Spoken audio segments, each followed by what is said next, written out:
Welcome to Livery. What's his name? Marketing guy for the, he was with Miller Group and now he's Rob Ford. Yeah, Rob. Uh-huh. Talking about naming rights. Yeah, working on that. Okay. Yeah. Is that So, is that Rob, a public thing? Is that a private thing? Is it a? Yeah. I mean, it's we don't have anything done yet. We've worked on a couple big ones that kind of fell through because not because it wasn't a fit, but because there was something else that they were working on that didn't work out for them. But yeah, I think he's going to be a great resource for us. I've known Rob for a long time. I've known of Rob for a long time. He came in right after I left. So I left Miller's in 10, I think. Yeah, in 2010. And he came in right after that. But I knew of him because, Mitch and Kelly and all the other people, Dixon, had all been working with him. And, but yeah, he's a great guy. I think he's going to, take us to the next level. I mean, a naming rights thing, as you know, would be massive, right? Yeah. I mean, it just brings a whole nother element of revenue. Yeah. Well, and the revenue is, I mean, obviously the revenue is important. I don't want to say it's not important, but I think the recognition and the elevation is more important because if you get a larger name out there then everybody else starts looking at it, right? So partners of them or vendors of theirs are like, whoa, what is this? What is this they have now? So it just changes the whole dynamic, I feel. What's your dream as far as that goes? And like, there's like a weird discrepancy there between like a financial institution, like America First or Zions Bank or whatever, and then someone who actually has a vested interest at the track. Yeah. How do you think that pitch goes with it being in Tooele and, not downtown Vivint Arena? Well, the good news for us is where we're at in Utah, whether it's Tooele or Salt Lake or wherever, there's not a lot of venues like us. They're all named out, right? People have already bought them up, whether it's the Expo, whether it's the soccer field, whether it's the Delta Center. I mean, there's no Rice Eccles. I mean, there's not a lot of venues like this. So the ability for us to find someone should be, I don't want to say easy because the partnership needs to make sense, but it's not like I'm in Vegas trying to compete against everybody trying to get naming rights on the zillions of properties that are available there, right? So you have larger companies that are, I think you look at it a couple ways. From our point of view, the pool is a little bit bigger, but also I feel like our particular property, because we're not housing or we're not running, 1.5 million people through here a year. It's also something relatively easier for the medium-sized businesses to capture. Like, I mean, if you go to, I don't even know what the Delta Center is, but it's multi-millions, right? I mean, it's probably 10, 15, 20 million. I mean, I'm using them because I'm looking at them. Can Purple afford that? Probably not. But can they afford $300,000 or $400,000 a year? Probably. Yeah. So I think those kind of work together. Now, it's never really been pursued as far as I know because the Millers weren't interested, right? The Millers wanted their name on it, right? It wasn't about anything else. Yeah. I think the Livery Raceway sounds really good. Yeah, it does. I don't know. It does. There it is. Yeah. Right. we had another really good one that I thought would have fit absolutely perfect with us. Probably shouldn't say it because it didn't really work out and it still might in the future. But it was someone that was in our industry, a big player in not just our industry, but all the way across extreme sports industry. And it wasn't an energy drink. So it was somebody else that you and I deal with on it probably at least a weekly basis. Yeah. Awesome. And they're global. So that would have been fantastic. Hopefully that pans out at some point, but that was for me like the dream. It would have been the perfect. I just think it'd be awesome to have someone who actually like has some ties. Yeah. You think about like WeatherTech with Laguna Seca, or before it was Mazda Raceway, whatever, and then Road Atlanta is Michelin. Yeah. It's not just Mazda Raceway. Exactly. Like nothing against Zions Bank or America First, but it's Yeah, and I think too, to your point, if you could find someone that was national or global that was in our industry, because let's face it, the people out of the Western states don't care who, not say I wouldn't take America First because America First would be great, but they don't know America First. But would they know WeatherTech? Would they know, X Insurance? Would they know these? Well, also these those names could bring value to the track. Yeah. Right. Outside of just, the financial support. But absolutely. If you had say a Michelin or something Mm-hmm. that had their name on the track, then what other doors does that open up? Yeah, I agree. What's the goal with the track as far as, you get a big national name that, is attached to this? What's the trajectory? Is it trying to just be profitable regionally, or is it something that you were trying to make this the next Laguna Seca Daytona? Yeah, I mean, if you look, fortunately, I've been fortunate enough over the years to not only be involved in a lot of different aspects of our industry, but in tracks around the country, but also globally too, in South and Central America, Europe, and get an understanding of what people are doing at those tracks. What works, what doesn't work, who are the people using it? Are they doing major events? Are they a member only track? Are they a volunteer club owned track? I mean, there's all those different aspects, right? And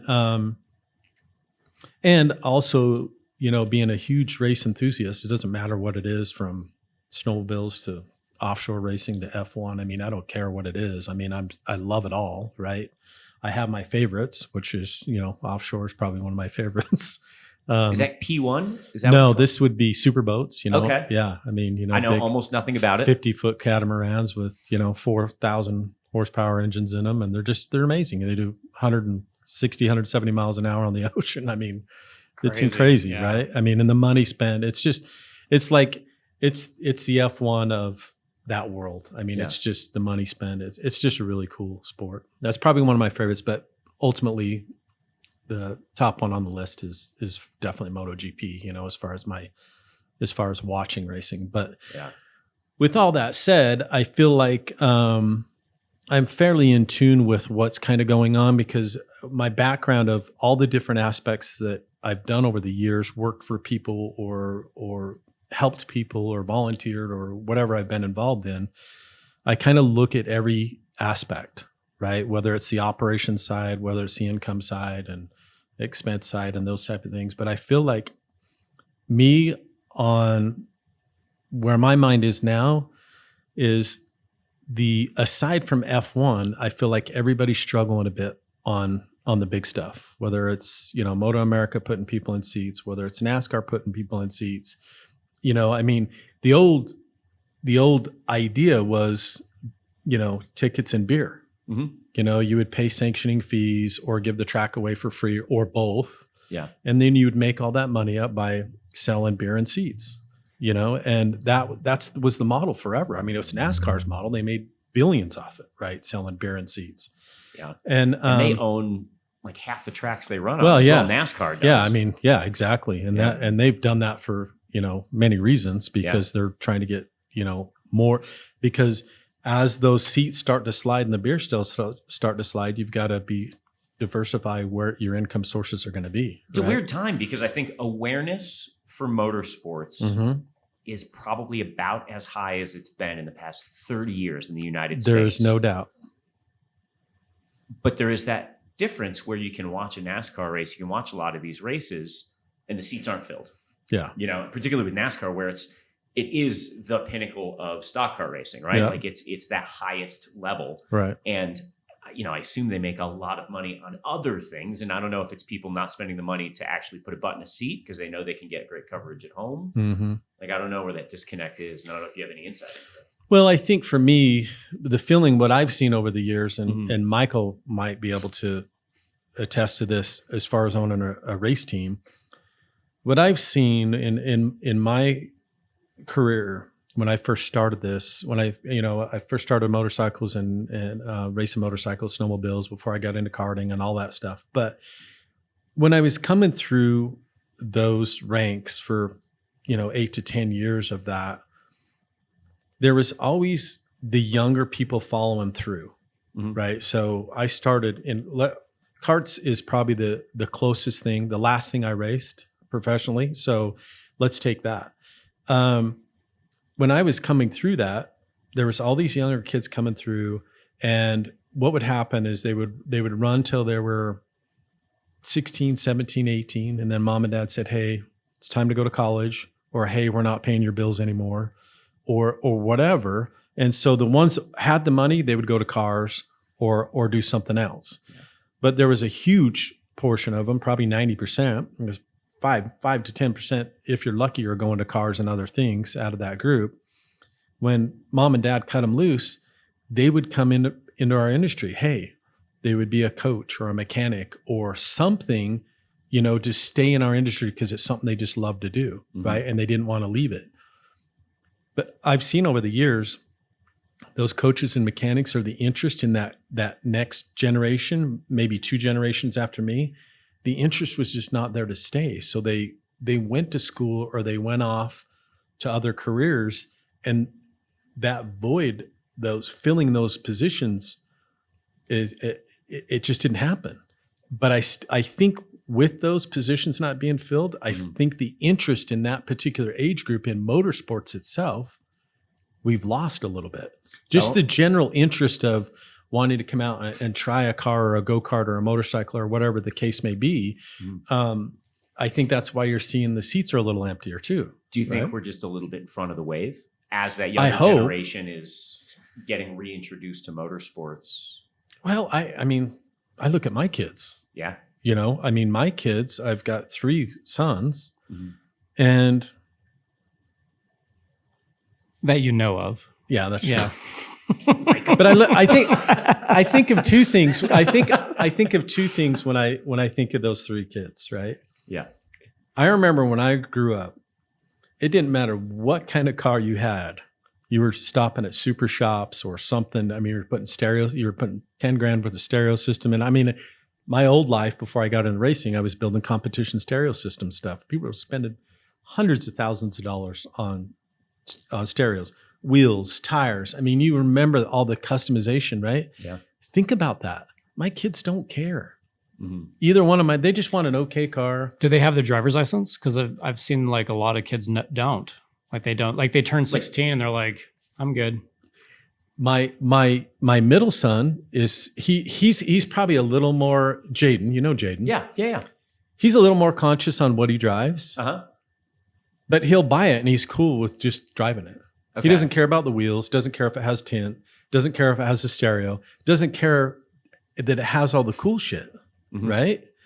And then the other one's just like, I just need a decent car. Yeah. But Jaden specifically, he'd be happy with living downtown and just freaking hop in the restaurants, the bars, and go into the condo. Yeah. To his point, he's trying to find a place where he can survive and do everything he wants to do with no wheels because he doesn't want it. But I think about my generation, all we could think about was a car. And I was in my car all the time, just like and it's no different than you think about now, pedal bikes. I mean, I must have put 200,000 miles on my pedal bike when I was a teenager. Yeah.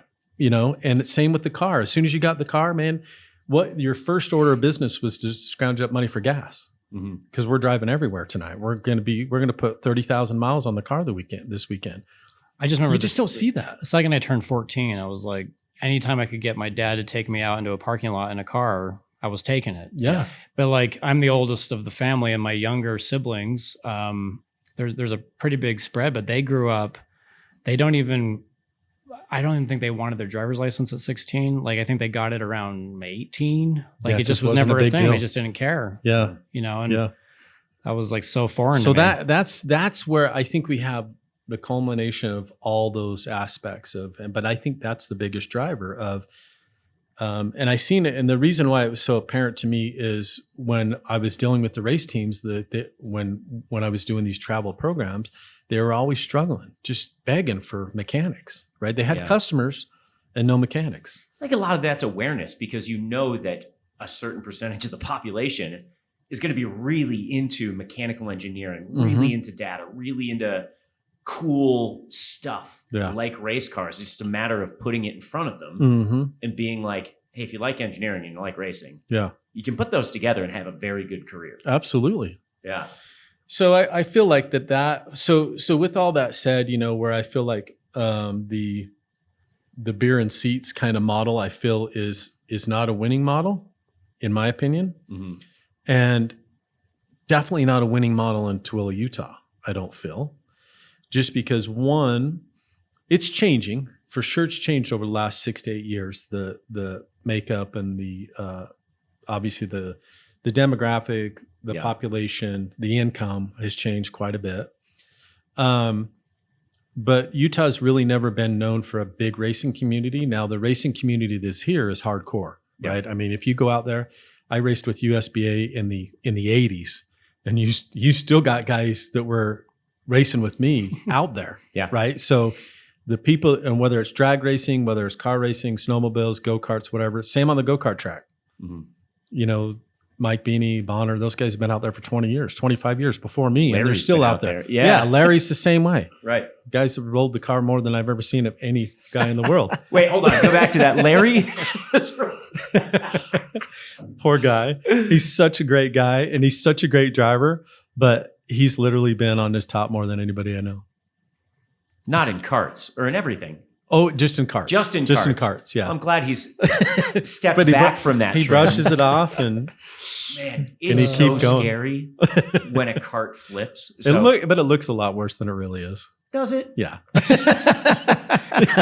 It does, because I mean, it's no different than a motorcycle. The idea behind you separating from the vehicle. Yeah. The cart the difference between a motorcycle crash and a cart crash always high sides.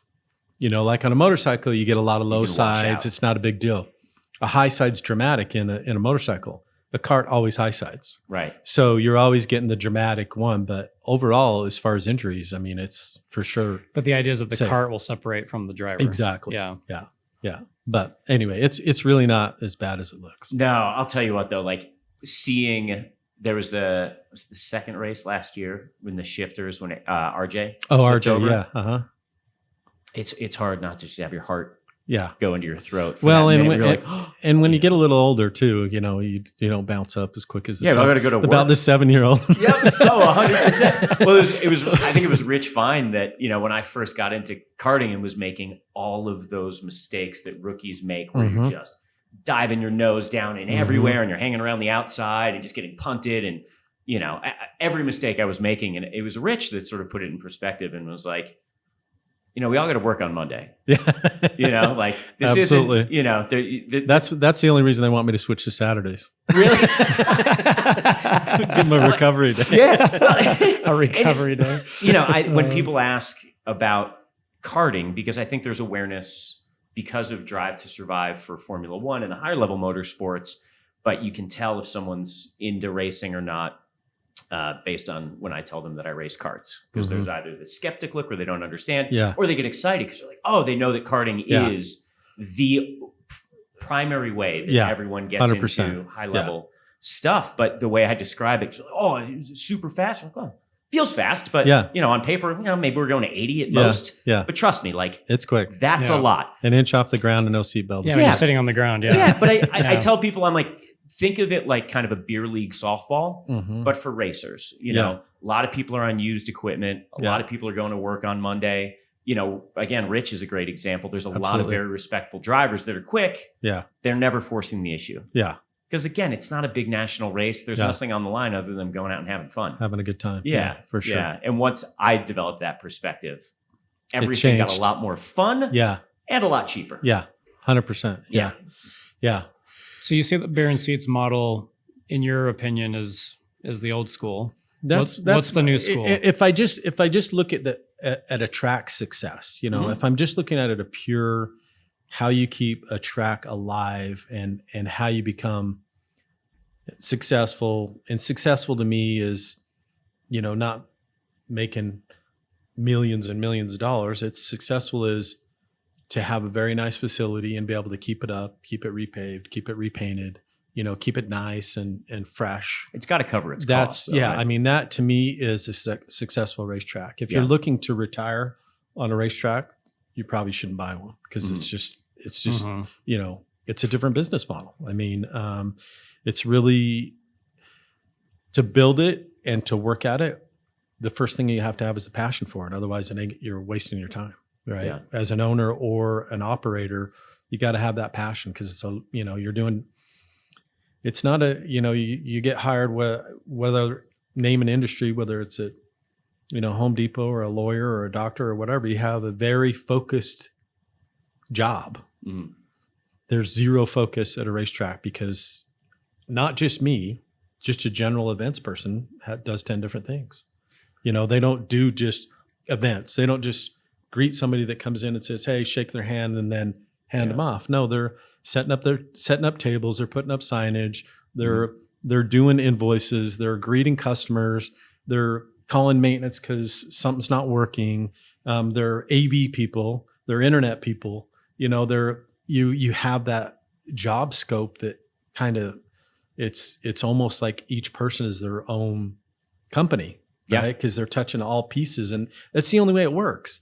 Because you can't have, in a regular business model, if you put this thing on paper, you'd have 200 employees, 250 employees, and that is not going to work. You can't, a place like this, you can't spend 5, 6, 7 million on payroll. That ain't going to work. Mm-hmm. So you have to have that passion. But going back to my thought is, for me, the track being successful again, is maintaining it, have a beautiful, fun, relaxing, cool place to come. And the only way to do that, in my opinion, is some kind of hybrid. You can have a hybrid, but I don't think you can't go. There's a lot of tracks around the country, and if you've seen the successful ones that are doing a good job and they're making money and the places are nice, they're membership based. That's their base, right? Anything on and above that is gravy or icing on the cake. But their base is the memberships, the people that can afford to have. It's a golf course. Mm-hmm. That's probably the best way to look at it.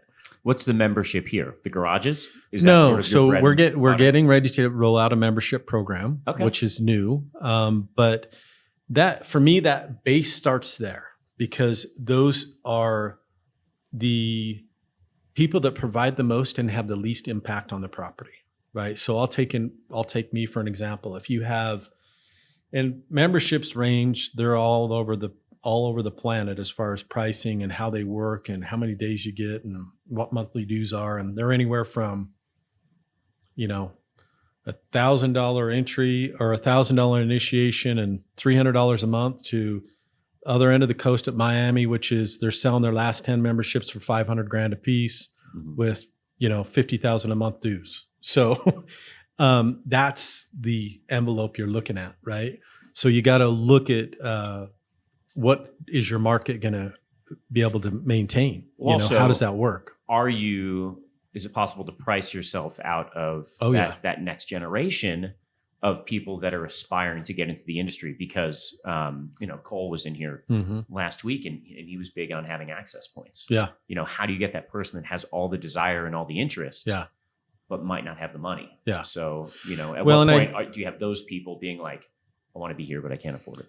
For me on that model is I don't disagree, but they don't pay the bills, right? So, and you've got to pay the bills first or it's not going to be around for anybody. So a team model the old race team model was you had 2 or 3 whales in the team that were paying big money to be there.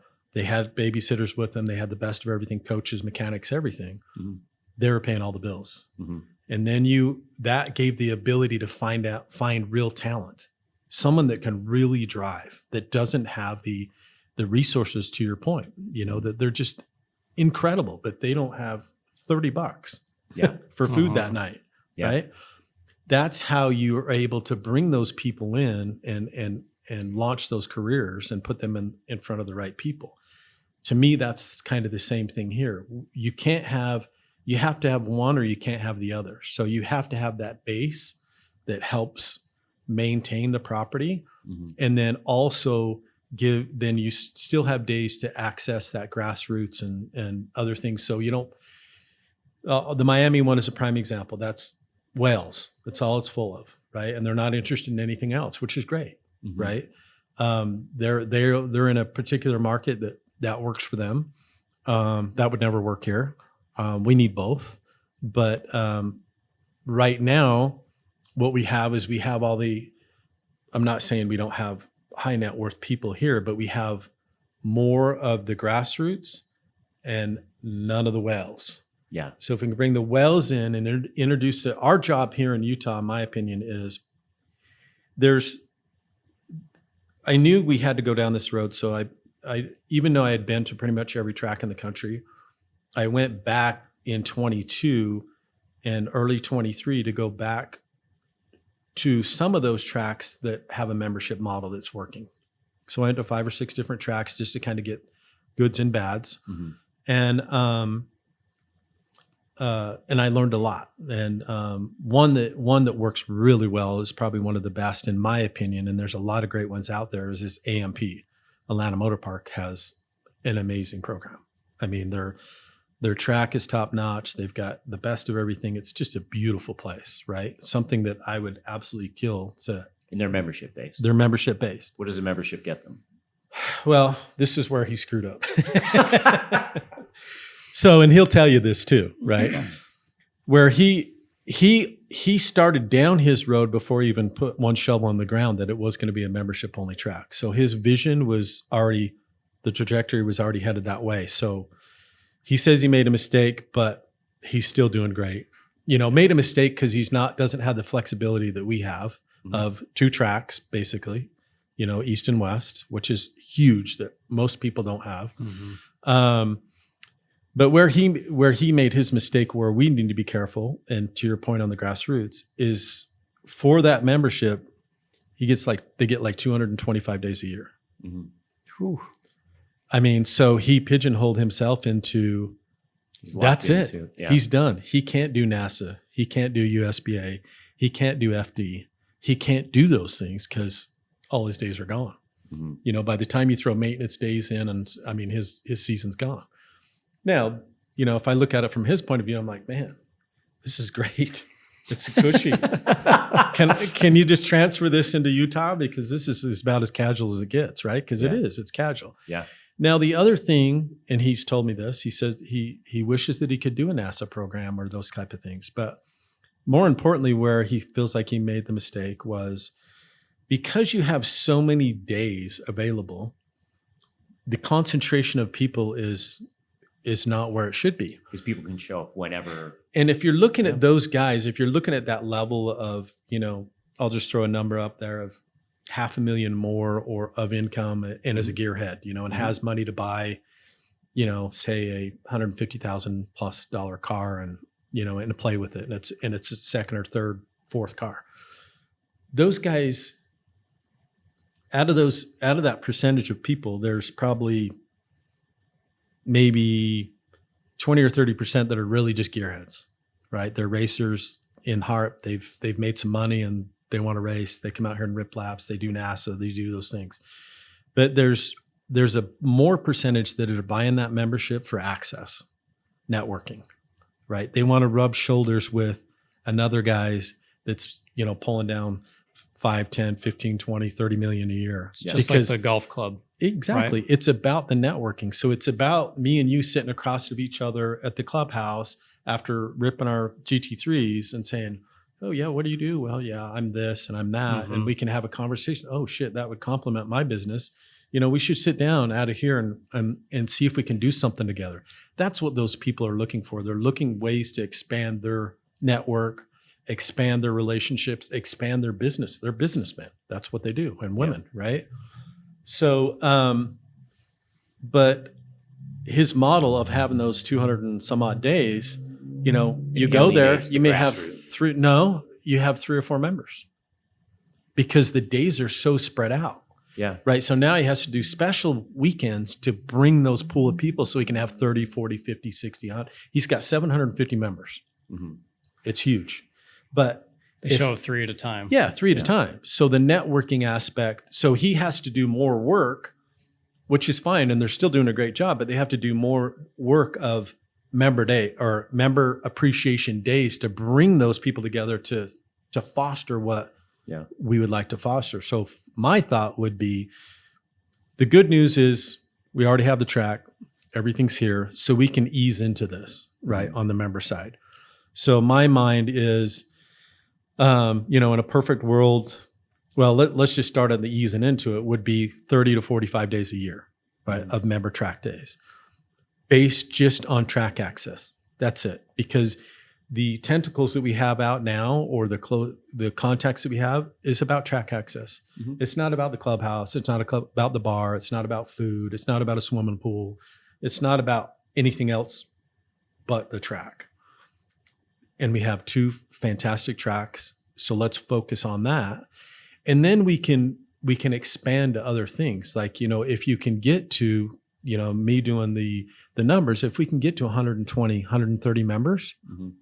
now I can open the clubhouse full time with a chef and a hostess, mm-hmm. or a member's agent that's there 7 days a week.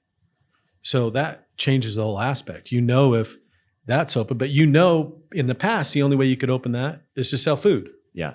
But we don't care about selling food now. We just have the person there to provide food to the members that are helping pay for that access. It changes everything. How do you find those members?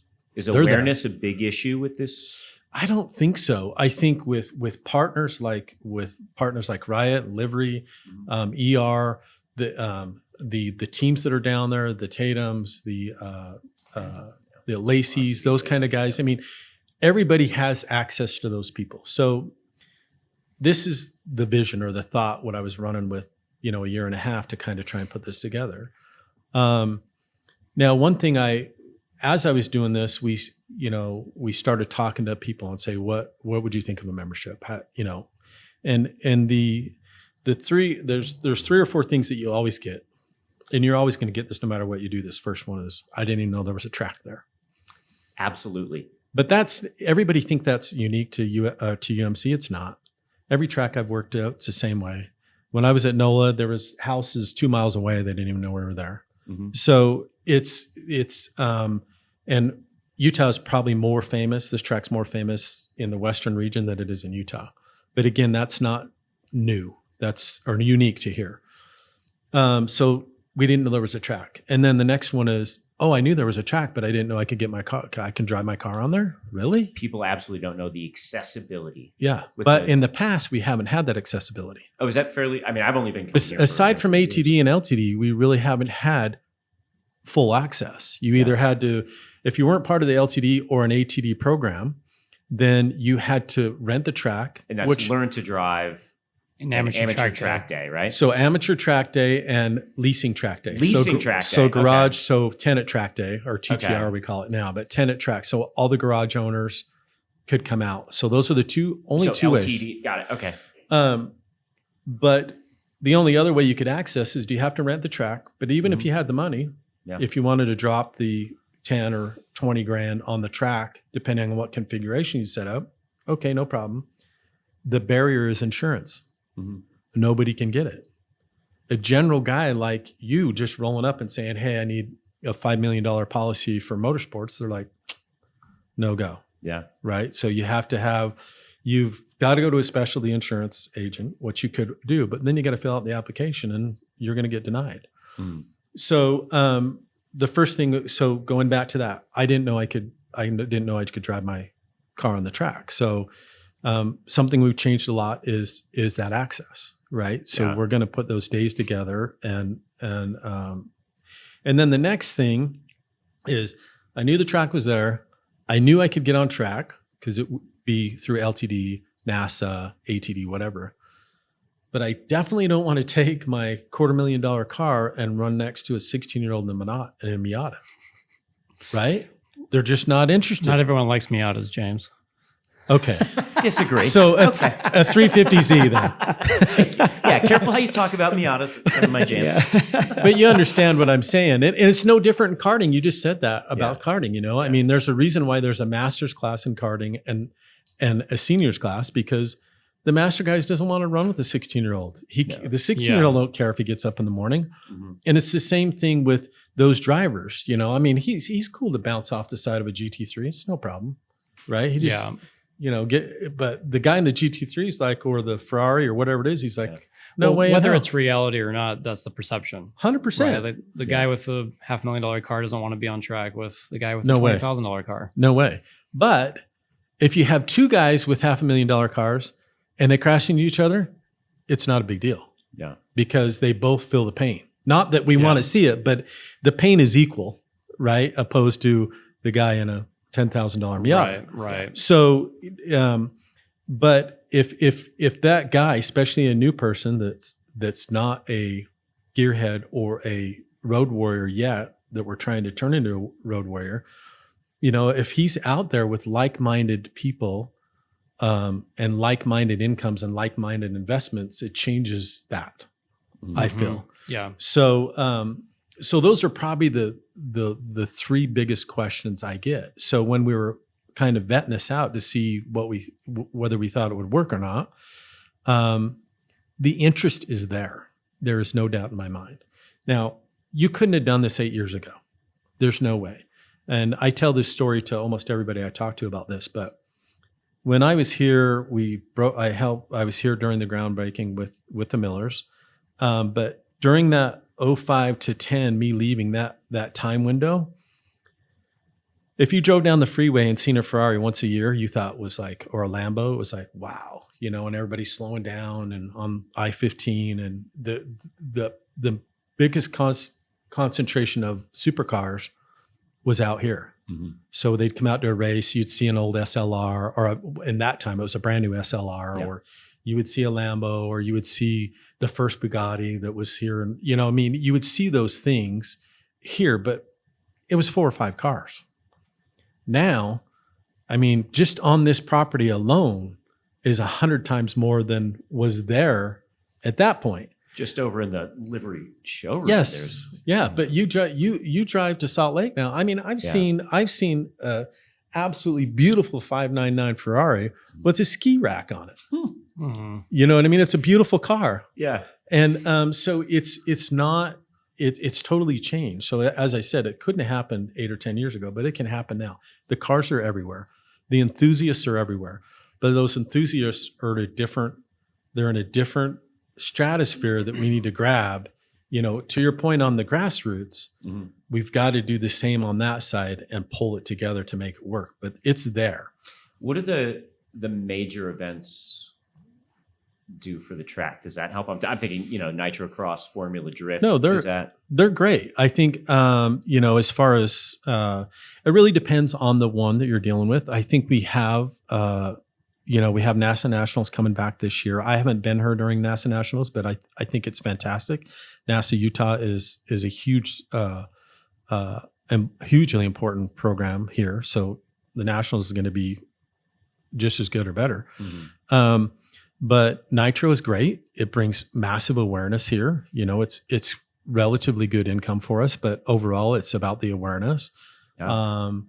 FD's the same way, and the drift program and the drift schools are popular because of the FD program. So when a race comes through like that, whether it's a go-kart race, whether it's right, we have SCUSA, whatever, Summer Nats. When they every time they roll through, there's a spike.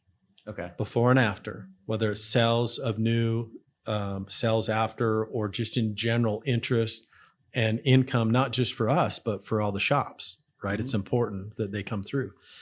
So is it more of an awareness play, those big events, more than a revenue? Yeah. And I think what I would do, in a perfect world, if I could snap my fingers today, we'd have 500 members here. We would have the member days we talked about. We would be, and then at that point, because at that point we wouldn't need any external stuff. So at that point we could pick and choose what we really wanted, right? So what do we really want here? What kind of events do we want? Do we want an FD? Do we want a Nitro? Do we want an IMSA race? What do we want, right? And then you can look at it two ways. You can look at ones that maybe you really didn't want to do, but you need to do because you need that $100,000 or whatever it's going to be of profit or whatever's being made. Or does it also give the ability to go out and say, you know what, IMSA, I'll give you the track for nothing. Right. Mhm. And then you make Just for gate, the food and exposure. beverage. yeah. And then, Yeah. but then we make paddock, we make them Yeah. pay for the paddock and catering and rooms and stuff. But, Mhm. the surface is yours. Right. So there's still, and they'll pay for corner workers and EMS and all that. So the income level will be less, but it's okay because the base is being paid by something else.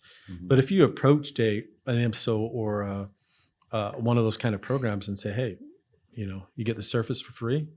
I mean, you could pack them in all day long because they know this track. This is one of the best tracks in the country. Yeah. So, And IMSA, I think, when you're talking about awareness and finding Mm-hmm. those people that, are at a higher level of income, that are Mhm. car people, there's a difference between nitro cross Mhm. and Formula Drift. it's a where totally the different cars- crowd, 100%. Different crowd, but also the cars Mhm.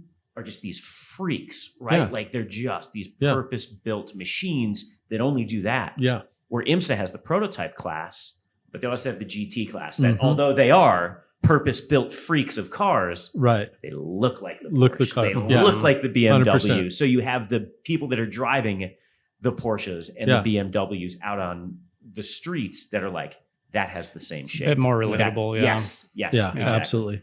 So I think that gives you the ability. It just changes the whole game of what you're able to do, right? Mm-hmm. And whether it's nitro or being able to offer the nitro or FD, a deeper discount and pull them out of other programs and or other states or other tracks. Yeah. It just gives you a totally different aspect of how you can deal with stuff. But How do you see the membership program and the how do they play nice with programs like NASA? Like, what do you see as the kind of progression of a driver or the progression of so I those think programs? in my mind, I don't think you hit them hard. You talk. The idea is here. We got a really cool place for you to come out, hang up the golf clubs, and trade them in for some racing gloves for 10 times a year or Mhm. whatever you want to do, and just make it a really relaxed, chill, fun environment. Because we all know we've all raced, we've all been in that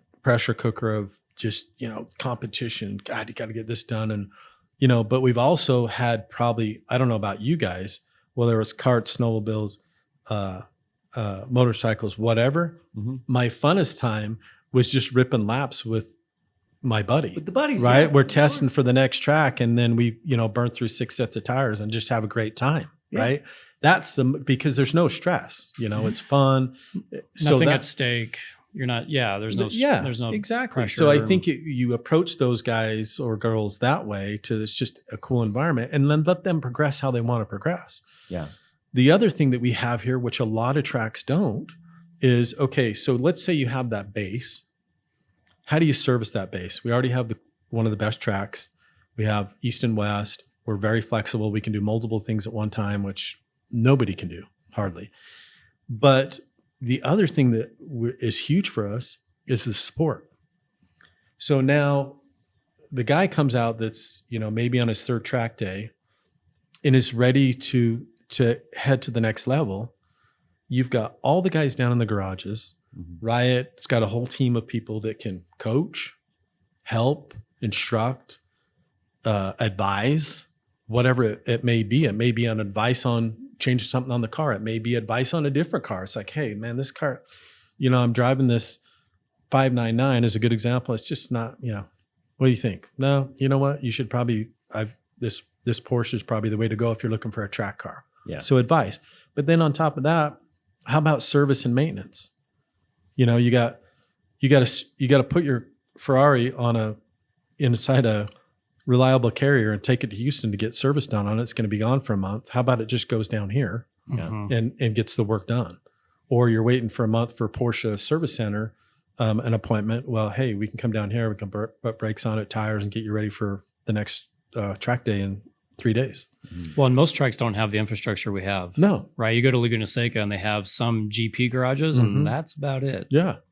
And that's a track. I mean, that's an amazing facility. And we're not even touching on all the other parts of the track that Yeah. are here, the off-road course, the karting. I mean, Yeah. this facility is so unique. I always joke around that it's like like a Disneyland Yeah. for gearheads. Absolutely. You run supermoto, you Yeah. run karts, you run off-road stuff, you run drifting, you run everything on the big track. I think Absolutely. it runs one of the broadest spectrums Yep. in motorsport than any other track that I can think Well, of. and just in the two things for me, aside from, kart, off-road, midway, drift pad, just having a fully asphalted paddock and 2 tracks to choose from is like incredible, Yeah. right? Because most people have 1 track.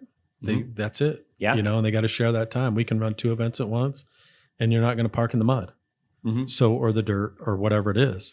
So that is just, it's amazing. Not to mention a basically F1 quality GP building with garages and scoring towers and rooms. And it's just insane, right? What role in the development of the track do non-motorsports related events have? Because I feel like there used to be more out here. Is that kind of going by the wayside as far as doing festivals and Yeah, stuff I mean, that doesn't- again, it's one of those necessary evils, right?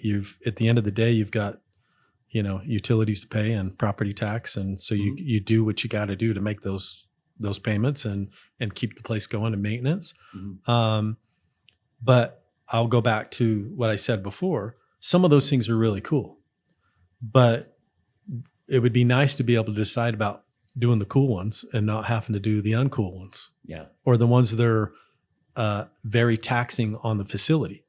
I mean, that's the first thing I look at. One of those things when I look at it, when someone brings me this, it's going to be the greatest deal and we're going to make $1 zillion and Twilight concert series, whatever it is. Yeah. I mean, even a race program, whatever it is, the first thing I look at is everybody looks at the income. The first thing I look at is the impact. What are they going to do to the facility? How much of the facility do they use? What's the possibility of damage in the facility? I mean, there's so many things that you need to look at that side, because even if you make $100,000, if they do $60,000 worth of damage, and then I pay all my expenses and I make $5,000, I mean, it's a joke, right? How was the process bringing Nitrocross in then? Because that was a big change. Huge to change. The track. Huge change. Yeah, the infield build out and all that. Yeah. That I mean, must- listen, for me, it was easy. It's those kind of decisions are easy for me. We are here.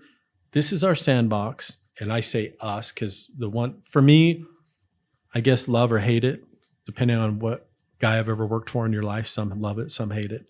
I always take ownership. So I feel like this is my place. So when when I'm addressing or dealing with something, I look at it at that aspect. So those kind of things are easy for me. This is my sandbox. Larry paid for it, but someone paid for it to build it, paid $100 million to build this, and then later on was sold. But at the end of the day, I built the sandbox. If you want to play in the sandbox, no problem. And if you want to put your jumps or your hills or your track or whatever you're doing, not specific to Nitro, it's the same with IRPCA or NASA Nationals or whatever the case may be, it's here for you to use. And here is the menu of stuff that you can use. Pick what you want to use and pay to use it. So it's with them, super simple. Did they was Nitrocross, was it basically you can have the infield, do what you want? Not the infield, the infield at the track. Yeah, I mean, listen, Nitro's great partners. They've been great. So, but I will tell you, the first $500,000, they paid for, or somebody paid for, and it wasn't Nitro. Yeah. Well, that's when you were saying what kind of impact. I mean, that's massive. The change. But this $250,000, they put in themselves. Wow. We didn't put a dime into it. And I look at it for that reason. It's not that I'm excited to say I didn't put a dime in it, but I am a little bit, because if I was to say we put $250,000 into it, or whatever the case may be, all the people around here at the garages would say, well, why didn't you repave the track? Why did you give those guys $500,000 or $250,000 or whatever the number is? Yeah. We're here every weekend or every day. Why wouldn't you spend the money? Right. So, but it was clear when they approached that, hey, this is what we want to do. I'm like, cool. Sounds good. Send me the specs so we can, I can get it approved. And do you want to kick in any? I'm like, not interested.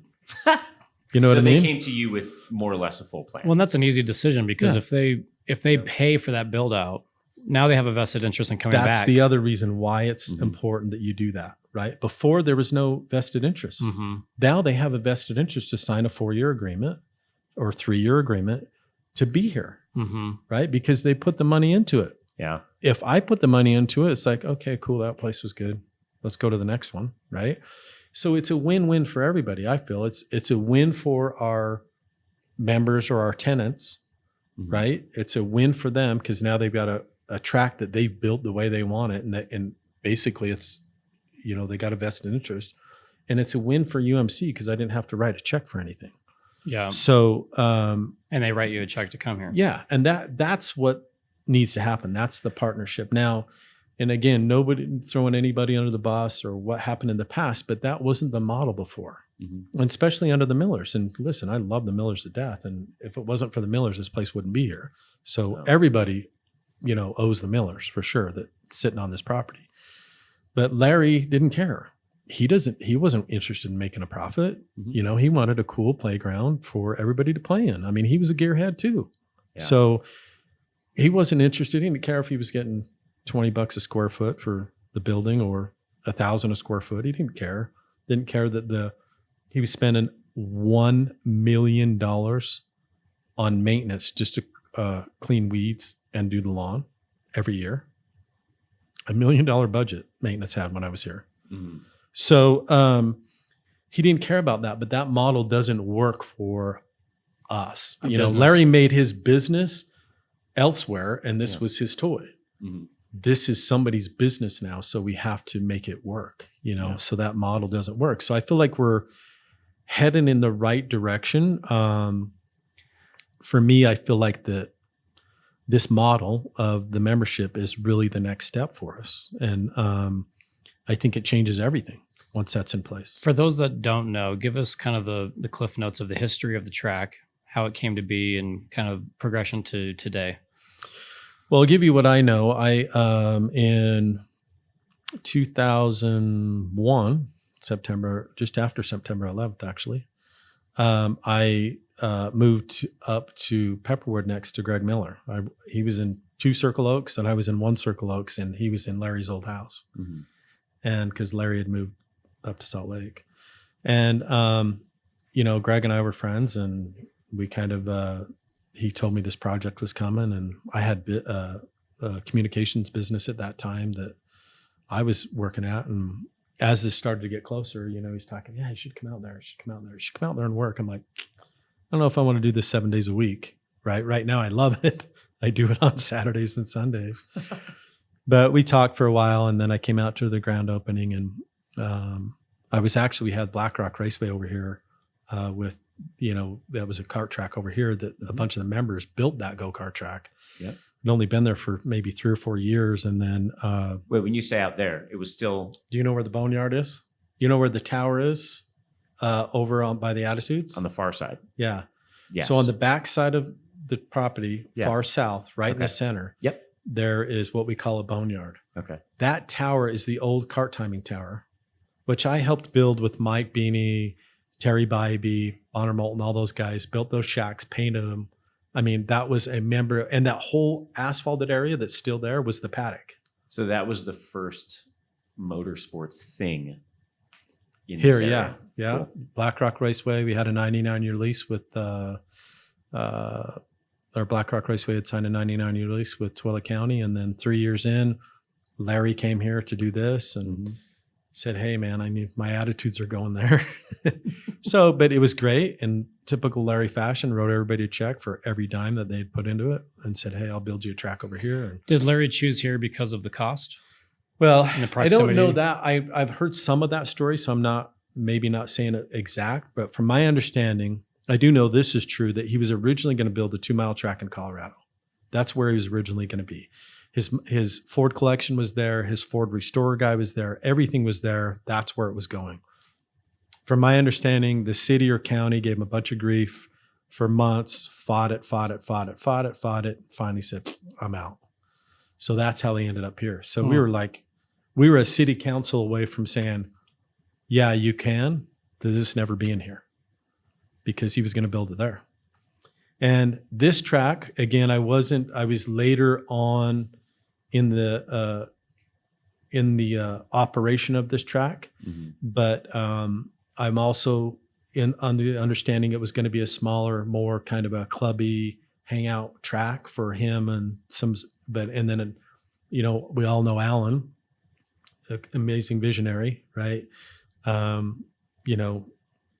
Larry shut and locked the door on his accountants, and him and Alan pulled the bank accounts away. Yeah. And those are stories too. I don't know if they're true. I wouldn't doubt it, but I've heard that there's stories of being up in the Miller Towers and Larry literally locking the accountants out, saying, "Stay out of here," because they're like, "You can't." Accountants are the worst. They're the worst. And then fun. And this is what we got is his vision, his and Alan's vision. Was it built in stages? No, it was just. So everything you see here. That was 2007. 6. 5 is when groundbreaking. 6, I think they opened. Yeah, but it was an anthill of things because we were still racing over there. They started on the kart track first because they needed to move us from Black Rock over here so they could finish all the main track stuff over there. Mm-hmm. So the car, I say first. Everything was pretty much at the same time, but the kart track got a lot of attention to get us out of that side. And from the very beginning, it was Miller Motorsports Park. Miller Motorsports Park from the start. Yep. And it was just, it was amazing because we would, back in that day, we were doing 15 races in 7 months. We were doing a race every other week in karting. So we were all coming over here when we were here and seeing it come out of the ground pretty quick. Mm-hmm. There was some other plans in the master plan for some more Oasis buildings around Ring Road, the Oasis buildings, which are the restaurant buildings. Okay. So there was going to be 3 or 4 more. That particular building was built for World Superbike. That building, you're talking about the admin building. That building, and I may be stating this a little bit under, but I'm pretty sure I'm not, was built in 45 days. Ooh. Wow. From the ground up. Whose idea was it to put in a couple of random basketball courts, tennis courts? Yeah, that was part of it. The basketball courts here? Yeah. Those back in the day when it was all brand new, it was great. People used them. Oh, they did use them. Oh, I don't think I've ever seen anyone play basketball. Yeah. But during World Superbike is, the most attendance they ever had. And I think it was 50,000 people. So, if you had that many people here, for sure the basketball courts are going to be used, right? And the whole idea behind that, the vision was the Delta Center kind of vision. Mm-hmm. You know what I mean? Not just on the race side, and their vision is probably Alan and Larry's vision was more racetrack oriented, but that's the closest I could tell you is, we're going to put, 20, 30, 40,000 people here on the weekends for these events. They had Sun Chaser, they had Rolex, they had World Superbike, they had NASCAR West. There was Pirelli Series, Pirelli, Lucas Oil. Yeah, they had. We had all kinds of stuff going. AMA Superbike, AMA Supermoto. They had badass AMA Supermoto races here. No way. We had two East and West dirt. Yeah. Was the track profitable? Do you know during those time periods? No. So even with all of that happening, it just wasn't a priority. No. Okay. And is that why those big series fell off? Yeah, again, I may be stating it wrong, but I have a pretty good feeling based on what I know that my time was losing and what tracks do. The Millers lost anywhere from $4 to $6 million a year for 10 years, so they put $100 million into it and lost $50 million running it. Mm-hmm. And I hate to say lose $50 million because it sounds like they didn't know what they were doing, but that wasn't the case. The model wasn't to make money, right? It never was the model when they opened it. The model was to put on cool stuff and he just wanted it to exist. He wanted it to exist. It's something that he wanted, and he wanted to come out here and drive, and he wanted cool stuff here. It's like the Jazz. If you go back to the history when he purchased the Jazz, it was, that guy went out on a limb like no tomorrow just to, get the Delta Center built. Nobody would lend him the money. He had to go overseas to get the money. Wow. So he was, and because he wanted it. You said that the track was almost built in Colorado, and it was the city council that shut it down. How important is having local buy-in in Tooele County from city council to keep this place going? Here we go. Yep. Start I've been biting your my tongue engines. for the first however long. I think it's, listen, you want the support. You want, Well, they've been a big supporter the past couple yeah, years. everything's not so much. Their name is on the. Yeah. Okay. Well, Well. they put their. Okay. Um, Please elaborate, Garrett. You never don't want to have support, Mhm. right? I mean, you always want to have support of everything because I get up every day and come here thinking I'm trying to do the right thing. Yeah. I may not do the right thing every day, but I don't get up in the morning and say, hey, I plan on having a shitty day and ruining everything. That's not how I get up. I get up thinking I'm trying to do not only good for the track, but the tenants and the customers and the staff and whatever. I'm trying to, I do that every day. So I feel like, when you don't have the support, it's personal, because you're doing your best to try and to make it work. There's got to be a quantifiable benefit to the county well, having a the track quantifiable benefit to me is, property taxes alone are a quantifiable benefit without anything else. So, I mean, if we don't do anything else but, pay our property tax, they're way ahead of the game. Yeah. I mean, this used to be a farmland that they got $500 a year out of. Right. So, they're getting a lot more than that now. Yeah. So, I mean, it's again, having the support is very important, but I've also, after many, many years of doing this, can push forward without the support.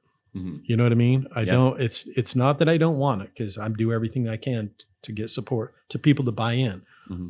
But if the haters aren't going to buy in, we just roll over them and move on. Right. You're That's still here. kinda, You're still doing it. It is what it is. Because if I leave, if I stall out waiting for everybody's support, or everybody to agree with what I'm doing, then I would never move forward. Yeah.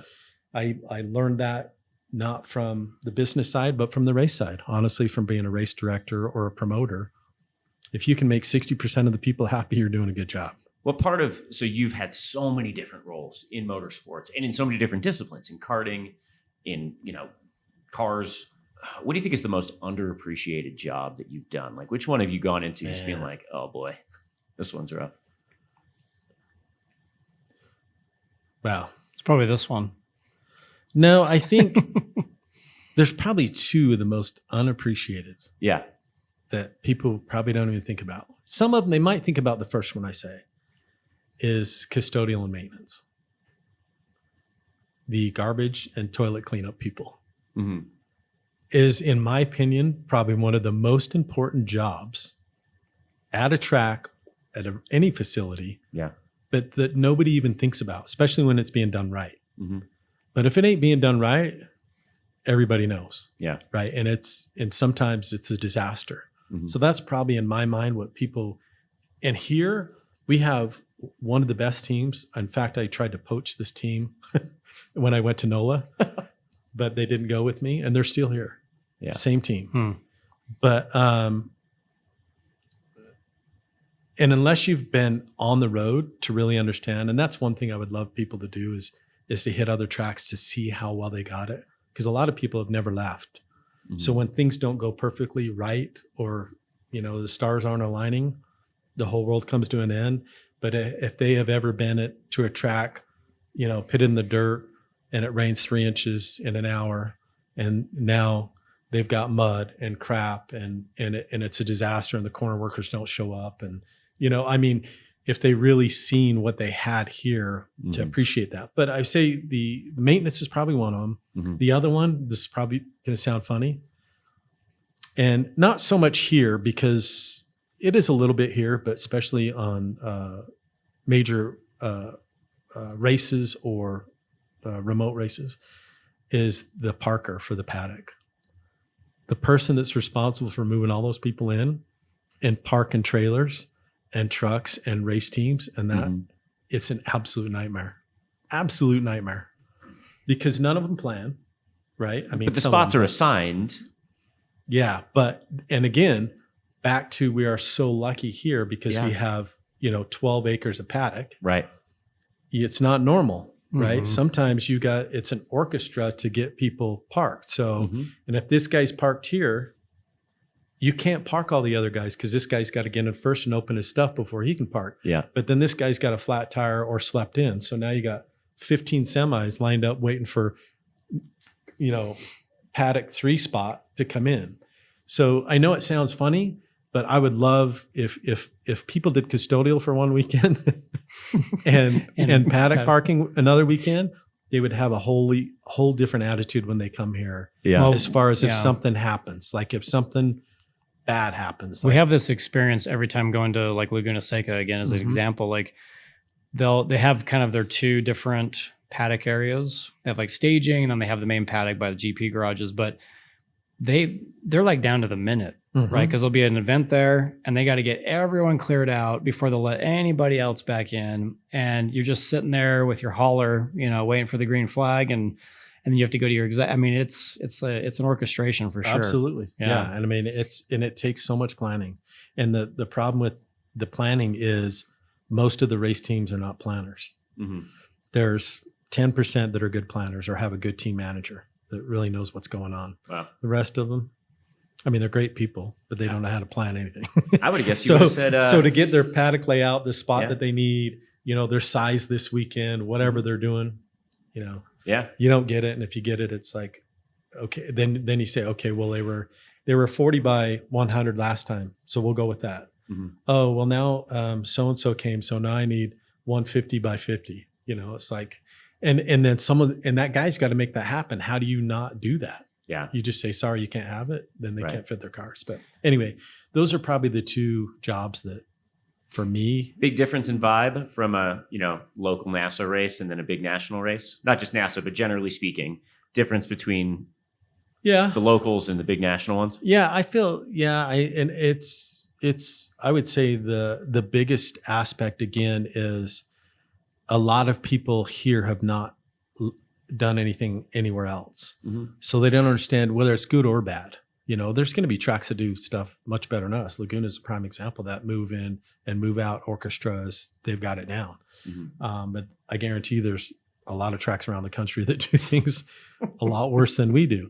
Yeah. So, or they have porta-johns that haven't been pumped out yet, or those kind of things, people just have not experienced that.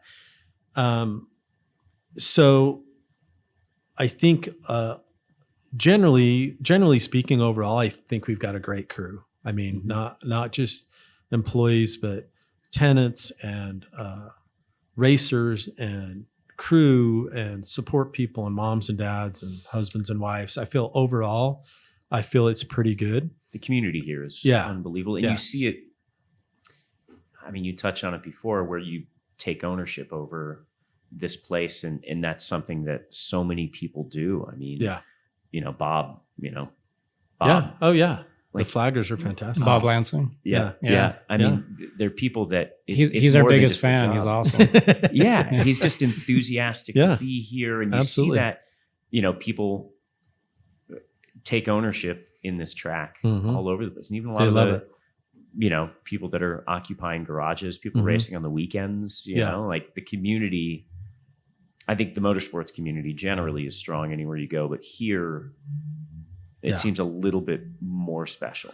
Well, and I think it's definitely strong. I wouldn't disagree that it's not strong. I think the big difference is the sense of community, right? Mm-hmm. So the willing to help or willing to be like one big family is definitely extremely good here. I would have thrown my cart in a dumpster the first season, halfway through the first season, if I didn't have the help of people. Yeah. Just letting me into being a part of their community. Absolutely. Yeah. Yeah. So that's something that Utah has that a lot of places don't. I think so much of the activity here is local, right? It's not just big national series after national series where they're all trying to kill each other. Like, it is a community. Kind of taking it back though. So the Millers owned it. They built it. When Larry died, 2009. Walk us through that transition period. And then I'd love to talk about, the current ownership and, some of the drama that's happening now too. Yeah, obviously it was a crushing deal, and it was somewhat expected because he'd been sick for a bit, but that was it was tough for sure for everybody. But we still had the kids involved. You know, you had Brian here, you had Greg here, you had Roger here, so there was still a lot of enthusiasm and wanting to keep rolling. Especially with Roger. Roger was a gearhead. He was racing Mustang Challenge, and you know. And I remember at the time there was a lot of uncertainty about, is the track going to continue? Yeah. You know. Yeah, and I think there was a period there where it kind of shut down, and then. Yeah, I think, you know, when that, you know, then we lost Roger too, and I can't remember when that was, a year or two later. I can't remember exactly, but you know, then really the blood of this place kind of went away, right? Because the other kids were interested, but not as deeply as Larry and Roger were, because they were both just major gearheads. I mean, Greg is an amazing a gearhead too, but in a different aspect, right? He's a Land Rover collector. He's an adventure guy, 4-wheel drive, off-road. He's the one that built the off-road track or the rock crawling course.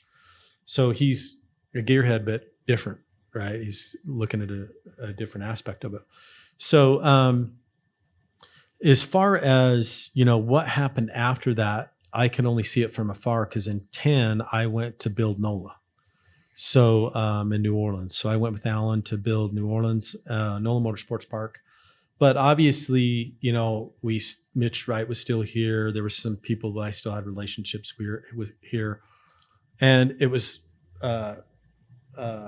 you know, I was interested to see what was going on. So obviously I kept an eye on it. But it looked to me like they were just drudging forward, and it was still working, and they were kind of trying to keep it rolling. But you know, and then obviously in, man, was it 15 or 16 is when they walked away? 15. Yeah. So they have a 99-year lease, but they have 10-year options to renew. So even though you have that 99, you get a re-upped every 10, and that gives the state or whoever owns it the chance to raise rates or whatever they were going to do. But at that point, they let the county know that, you know, they weren't going to renew it. And then that's when, you know, lawsuits and all the craziness started, and they, you know, what's the county going to do with this property? Can they manage it? And then the bidding wars, and, you know, all the craziness happened at that point. And then, you know, obviously I was keeping a close eye on it then to see what was going on. I'm familiar with the other guy there, and it really came down to two legitimate offers. I mean, people were saying, I'll buy it for $4 million. I mean, you know, so I mean, they threw all those out the window, but there was really two legitimate offers. I knew Alan was involved in one of them with My Time Group, which eventually got it. But I also knew the people that were bidding on the other side. But I think they had, you know, clearly two different visions on where they wanted to see it. So anyway, at the end of the day, you know, My Time was able to secure it after, well, I think from my understanding, again, I wasn't here, for 2 or 3 years, they operated it. So the My Time Group and Alan operated it, because they were the only ones that really knew how to operate it. So the city or the county hired them to operate it, and then the bid was awarded to My Time, and then there was a lawsuit because the bid was last. But, you know, Tooele County took that based on, you know, keeping it a racetrack and opposed to turning half of it into condos. So, I mean, you're going to ask 10 different people, get 10 different answers, and there's 50% of the people are pissed and the other 50% are happy. So what do you do with that? Right. Yeah. But and then My Time Group actually became, after the lawsuit was finished and they prevailed, or it got dropped or whatever happened, they took real ownership of it in 19. And yeah, I mean, I don't know if people know, but, you know, Alan was also commissioned to build 2 tracks for them in China, which one had opened a couple of years ago. The other one opened up this week. They had their grand opening. Oh, wow. Yeah. And so, you know, I came back to Utah, but I was still working for a company out of Italy doing promoting races in North America and South and Central America. And kart racing? Yeah. With OTK? OTK. Yeah. I actually worked for Vortex or Rock Cup, which is one of their companies. Right. Yeah. And but I've been consulting here since probably, well, this is a really funny story. I got a call out of the blue from, as I told you, I was in the communication business before, and I did a lot of custom communication stuff. So installed in airplanes, cars, and weird vehicles, GPS tracking for armored cars, armored trucks delivering. I mean, I did all kinds of weird stuff. So I ended up at Huntsman with the Huntsman family doing weird installs for them in their planes and also in Land Rovers, and these satellite phones. So I was installing Land Rovers. They'd put on their planes and take them to Africa and all these other places, and do humanitarian stuff, drill wells, build gardens. I mean, this is what they did. But how I ended up there is I became really good friends with their chief of security. And that's a whole other story. But chief of security, really great guy named John Dunn. So I worked with them for years. And then when I sold the communication business to come work here with the Millers, we lost track. And then I get a call out of the blue in like 16 or 17. It says, "Hey, are you still," he says, he knew I was in Florida. "Are you back to Utah?" And I said, "Yeah." And he says, "Hey, do you know anybody out at the racetrack out there?" I said, "I haven't been out there forever." Right. And he says, "Well, my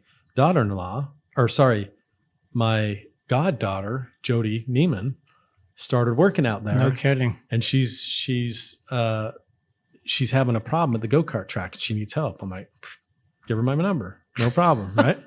So that's how I got sucked back in here. Yeah. So So it was Jody's goddad- fault. Yeah. Okay. Jody's goddad called me because I had, I knew the guy for, 15 years or so doing communication stuff. Mm-hmm. And so I started consulting at that point when Jody got here because the Carters were driving her crazy.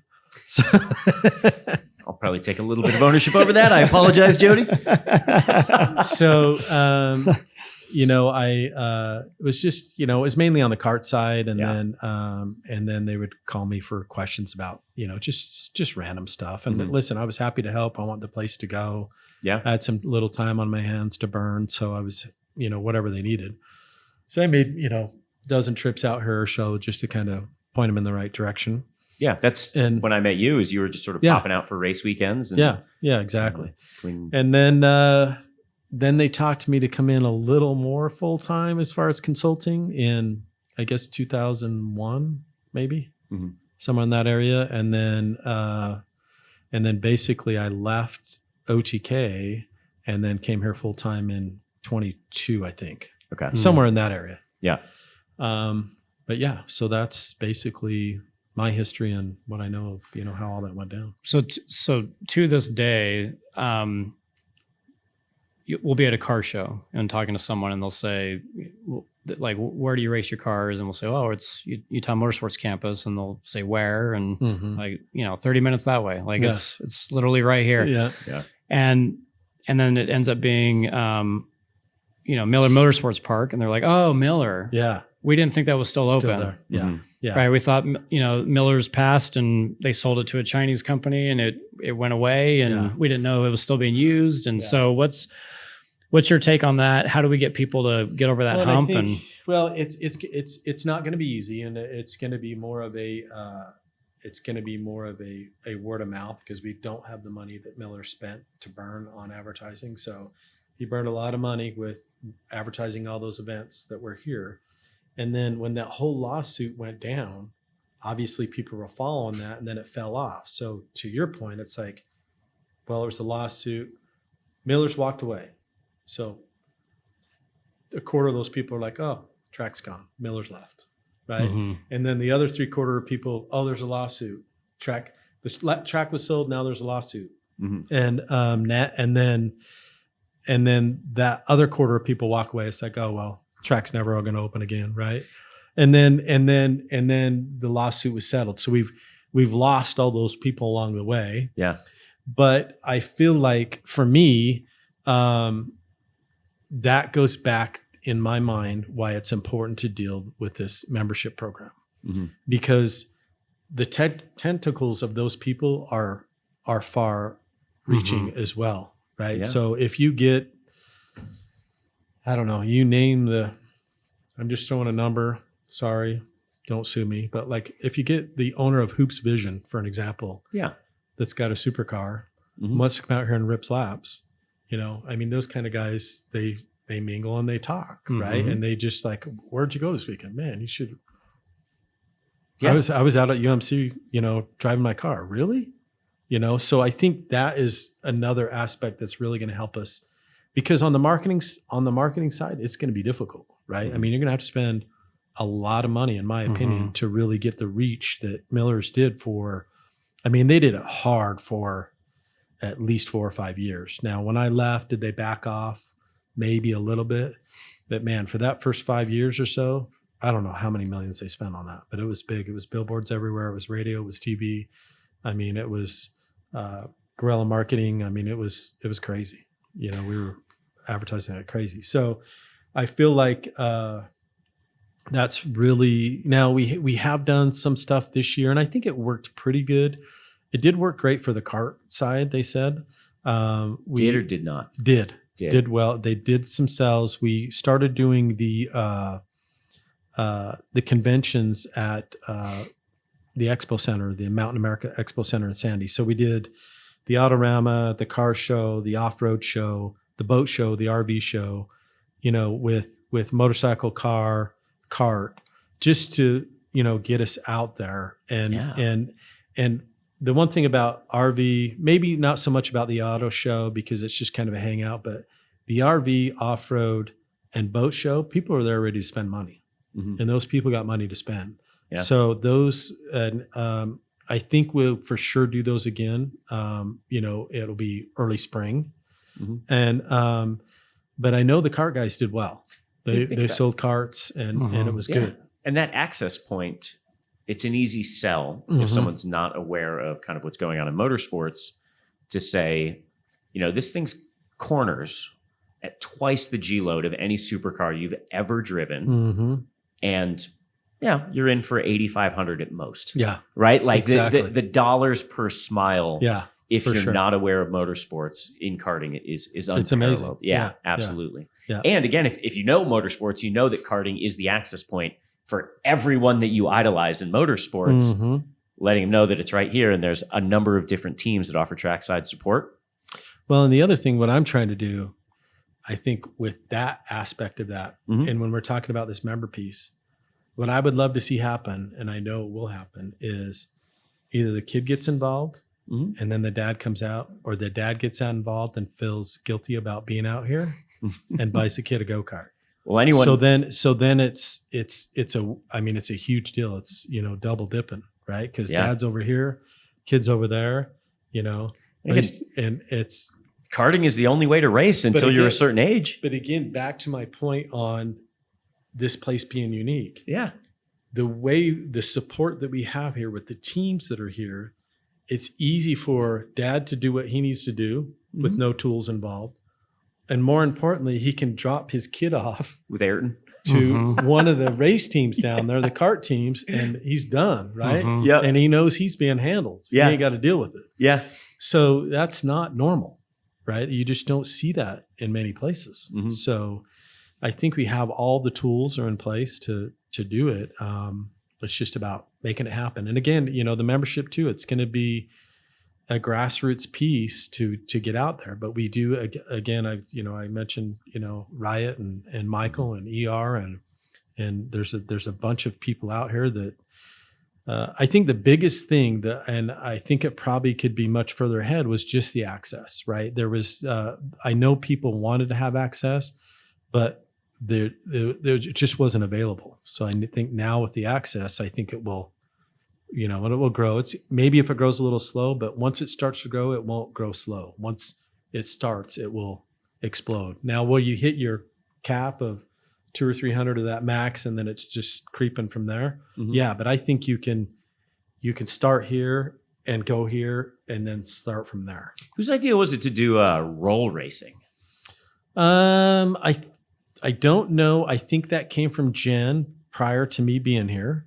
And the idea behind that is, technically you can't do a standing start for 2 reasons. 1, insurance reasons, Mm-hmm. and 2, we don't want standing starts on our track. Got it. So, we don't want burnouts. We don't want to damage the asphalt. So, and I don't know where that came from, if it came from another track or where it came from, but it's pretty popular. It's How pretty are you going to popular, manage what I've like NASA national championships? Because some of those spec classes do a standing start. Well, standing start on road racing, motorcycles, no problem. Okay. It's when you do roll racing, the problem is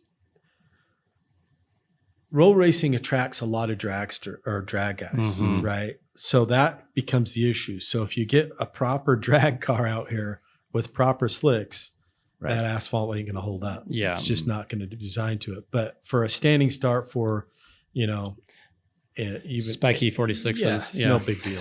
Right? It seems like the roll racing, you come out for an amateur track day or, Yeah. karting open track. There's people out here and it's well attended, but it Mm-hmm. seems like drifting and roll racing is like a vibe. It's got a Yeah. cool meetup vibe Yeah. to it. You Yeah. see just freakish cars and, for sure. it's more visceral. Yeah. Karting, big smoke, big engine noise all the time. Same thing with roll racing. Well, and I think the one thing too, you got the reason why that is because the limitation, right? So it's similar to what we were talking about with Jeremy's program of having so many days, Mhm. right? We went from 26 ATDs to 15 this year, Mhm. maybe 14. Okay. But for me, it's more quality than quantity, right? And it's same on the roll race. We had a ton of roll races last year. The first 2 or 3 were banging, and then they Did it dove start way to off, fall right? off? Okay. So if you give people too many options to make excuses not to go, Mhm. they're not going to come. Mhm. So it's like, oh, I can't make it this I'll weekend. go next There's- month. I'll go next month. Ah, Yeah. shit, I got something else going. I'll go next month. But if you narrow that down to say, hey, there's only 10 kart races a year. I was going to ask, For is an that why we example, went down right? to 10? Yeah. It's not why we went down to 10, but that's another subject we should talk about. It's really track access on the kart track, Mhm. having basically one track. Yeah. Not like this side. So that's one of the first things that I'm working on right now is expanding that kart track. And you're going to do you want to talk about that plan a little Yeah. bit? I mean, if we've got time, that's fine. Well, I know happy we've to it. talked about it sort of outside of, Yeah. the cameras. So, but that really comes down to the track access on the kart side more than anything. I know we could go to, it would be 12, 13, 12 is probably a better number. 15 was way too many in Mhm. a 7-month period. Yeah. And the other problem too is you scare people off because they need time away fishing. They need time to use the boat. They need time, mom needs time. It can't be just dad and kid out here, every other weekend on the Mhm. kart track. So you got to be careful with that. So I think 12 is a better number. Also, I think going to Saturdays would help us a lot A huge amount. than running on Sunday. I get that feedback Yeah. all the time. And we're just talking. Yeah. We're like, Saturday was such a more laid back Yeah. vibe because people would stay that Saturday night. Yeah, and you load up come and in. go Sunday. Yeah, come Friday after school. Yeah. And camp, race, camp, roll out at 10 o'clock on Sunday morning, and it's a I'm- cool weekend. Smoked on Yeah. Monday morning after Oh a yeah, Sunday race. absolutely, yeah. So that would change everything doing the kart track. So the idea on the kart track is I was originally thinking I was going to have to get rid of the East Supermoto dirt Okay. and move it and build a new one in West. Yeah. But we're doing the design phase right now, and we're going to be able to leave that Supermoto dirt where it's at. But the basketball courts, all of maintenance, and the entire maintenance yard will become a rental only track. So it'll be about 0.46, 0.48 of a mile, Mhm. couple configurations. And that's where all arrive and drive rentals will happen. So the maintenance building will then become the kart building. The rental car. For rental carts. Yeah. Okay. So that does obviously a lot of things. One, we can still make that because the rental income is very good, right? And if you're trying to compare, racing to rentals, it's always, what are you going to do, right? How are you going to deal with it? Now, on the racing side, it's changed quite a bit, and it's a little easier for me to make that racing decision now instead of before, because we have all the garages rented to them. Mm-hmm. So that's additional income that you can drop into that bucket and say, hey, the racing side is producing this kind of money in the rental side. But before, you just had, the race days, which were 30 or 35. They're up to 100 now or 90. Yeah. So when you factor all that in, it's easier to make that decision for the racers. But with that second car track or the rental track only, then you don't have to make those decisions, right? You get both, you double dip again. You have rental guys running, making that money. You have your race people that it basically opens up the track 7 days a week for testing, which totally changes everything. Mm-hmm. So now instead of you buying that $5,000 or $6,000 or $7,000 go-kart for, let's say, best at 20 days a year with a practice and a race, now you've got 180 days a year you can use it. So now it's competing with a UTV or a wave runner or whatever the case may be. Does that also enable public karting to be open more often?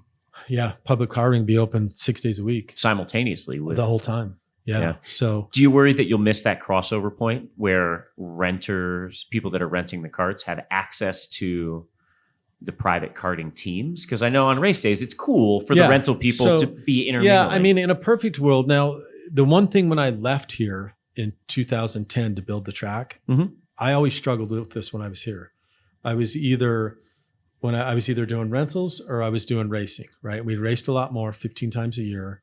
And we were also selling chassis and engines and tires. So there was good income on the race side, track, out of the shop that's there now. CRGs? Burrell, okay. And then CRG. I switched to CRG after Burrell. But anyway, but it wasn't so much of a challenge of managing it. It was communication.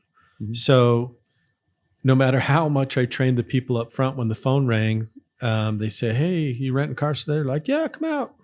Right? Or security say, "Yeah, come out." And they show up and there's a race going on. So they drive 45 minutes and there's a race going on. And now they're pissed off because they drove that long, couldn't drive. Or the opposite. We have a racer pull all his equipment out here, unload, and then we have a corporate event or we have something going on. So you're always upsetting someone. So when I left here, the first order of business when I had a clean slate there was 2 tracks. And it worked great. So it went a little crazy. The configurations there, I don't know if you've seen NOLA, but there's over 80 configurations on that track that I designed.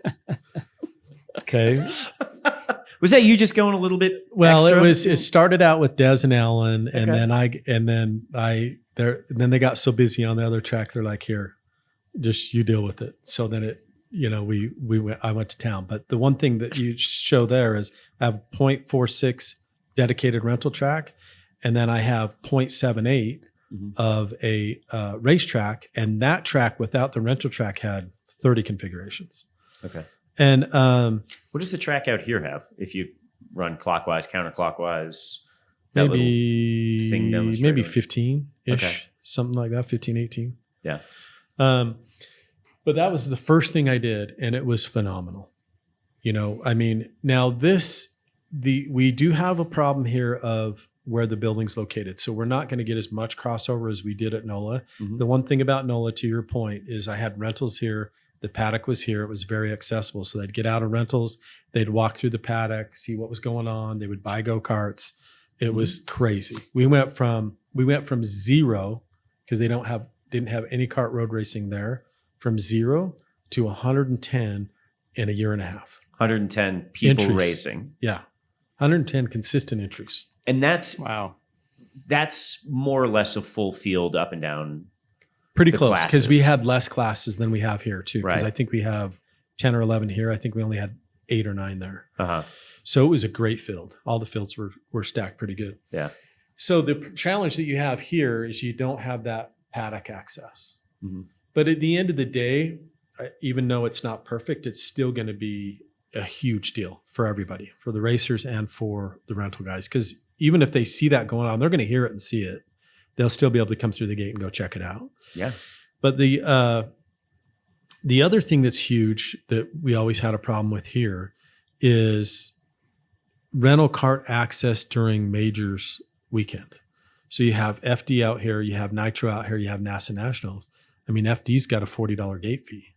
NASA's got a $50 gate fee. So a family rolls through here and just wants to go go-karting. It's like, hey, you got a $50 a head to go go-karting. So they have to pay the gate fee to go over. Yeah, to go karting. to the because kart that center. Okay. that company or that production has rented the facility, so it's theirs. So and Got that's it. now it's getting into their secure area, right? Mhm. With this, we'll pave half of parking lot A, and cart entrance will be halfway down right there where the entrance is to A, and you'll pull in there, and then you don't even have to go in the gate. Oh, wow. So You'll still that's have gonna- access once you're in, obviously. Though. Yeah, So I mean, if you're you here for want to go Formula- through the gate, yeah. you can go through the gate, but you don't have to go through the gate. You'll just pull up and basically park on the north side of admin, and that'll be the entrance to carts or rental carts. Public Yeah. karting. So, Are you going to do not? You're going to put lights up? yep, lights. Awesome. Which That's will big. be huge too. Can Yeah. you please do a night league? Oh A yeah, Thursday night 100%. rental kart league for sure. and make all the kart racers Yeah. sign an additional Yeah, liability form so that when they start stacking people up, yeah. We're At gonna least you do know it. you're We're gonna covered. do. We're gonna Awesome. do a team league and an individual league. So the Okay. team league, you'll put 4 or 5 guys together and do a 60-minute or 75-minute endurance race. awesome.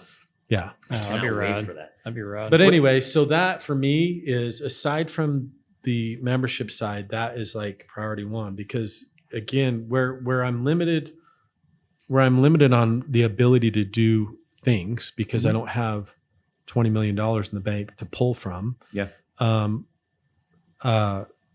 You got to grab the things that you can do relatively inexpensively with quick returns. Mhm. And we know karting is a quick return. I can, put that track in for $300,000 and can pay for it in 14 months. Wow. So that is huge, right? So if we can do that, that changes the aspect there, which changes the income, which means that income can move somewhere else too, Mhm. right? Yeah. So anyway, that's kind of So everything in outside a of nutshell. karting and memberships, what's the next priority, or in the near term, what's the Trek planning on? Well, I think, I've talked to a handful of people in my mind. The next big thing that I would love to do, the next big ticket item would be repaving, right? I mean, that would be Everything or the track surface? the track surface. Okay. I mean, I would love to repave this, but are we really going to get, that'd be nice, but Mhm. I think everybody's okay. It's a They lot would of- rather a lot have the of track. asphalt, Right. yeah. That's a bad thing about Larry giving us so much asphalt. Anyway, but that's probably the a next big ticket item. And this Yeah. is my mindset was, whenever, in my experience over racing, whenever a track was repaved, especially one that people really liked, it was like, man, we got to go. And it was like the hot ticket for the next 2 or 3 years, right? Because it had brand new pavement. But after talking to some people, a lot of people actually like the characteristics of the track. So do you spend that? Do you not spend that? Do you do something? Do you You're build referring to more- like Sebring, where you've It's like got bacon. No. Yeah. Well, they think they feel like our track in general is in really good shape, right? Mhm. And they feel like they don't know if they would do a repave. They Is feel- it in good shape when you go to visit all the other tracks? Oh, Where does it fall? 100%. Still Now, holding I mean, up? there's a couple Still- bumps in it. Those bumps have been in there for a long time. Yeah, and it's not There- it's not as smooth as it was, Yeah. but it's smooth in comparison to the world's tracks. Yeah. So there's for still sure. a lot of life left. Yeah. There's some the- life left. In the- asphalt. The bottom line is the wear course, the top wear course. Mhm. It's really got a 10-year life. That's really what it is Okay. in a perfect environment. And this is far from a perfect environment. Mhm. So Alan was just here. I just had dinner with Alan last week, And he's just, Alan is who for Alan everyone? Wilson, the designer, and he was out here doing a couple things, and we went to dinner. But he's just absolutely amazed the condition. I mean, it's 16 years old in this environment. It's just amazing. But he attests that to Larry.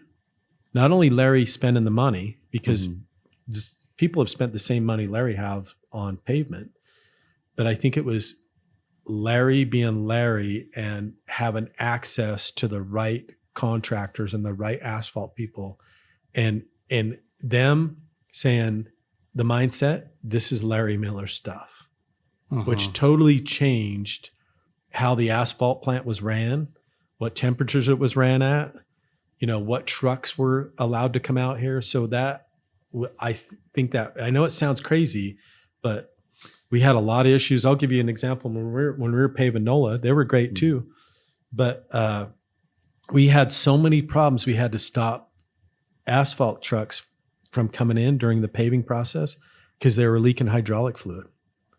And hydraulic fluid is like acid to asphalt. Okay. It just ruins it. Gas is not great, but it's livable. Oil is not, actually doesn't hurt the asphalt. It just makes it slick. Yeah. But hydraulic fluid is literally like pouring acid on your skin. Okay. And so we were stopping them at the gate and checking for leaks. We poured a piece of concrete there just to look for leaks. So when they'd come in, flip them around. But we had these conversations with them that said, you can't send us trucks that are leaking. They all have to be tested. Right. Something that wouldn't matter in a parking lot. But they sent them anyway. But to Alan's point, I think it's just because of, the stature that Larry had. So and they just did a great job. The condition of the track is, so it's better than it should be, right? For the age. Yeah. Do you feel like that is going to deteriorate quickly, or like, are we in a phase where we now need to maintain it? Well, that's my concern, right? So it's good. It's in, and we're doing a lot of set 45 work out there that hasn't been done over the years, to fix the cracks and stuff like that, to stay on top of it. Because the problem is, as everybody knows, as a crack in an asphalt's not the big deal. Mm-hmm. What the big deal is around here is when that gets full of water and freezes. That's what causes the problems. Mm-hmm. The crack is not an issue. Yeah. So if you fill that quickly and you keep the moisture out of there and the ice out of there, you could probably be on this for a long, long time. But it hasn't been done for a bit. So, we need to get on top of that, and we're doing it daily.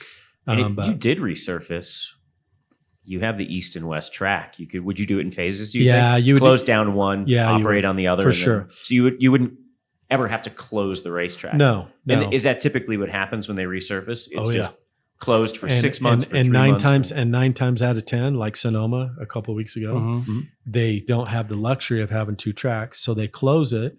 They pave it in the wrong time of year, and then they get on it too soon. Yeah, and then it's smoked. I mean, he can tell you, Sonoma, they repaved it, and it was, they were on it coming up. They were on it Tuesday, and it was garbage by Saturday.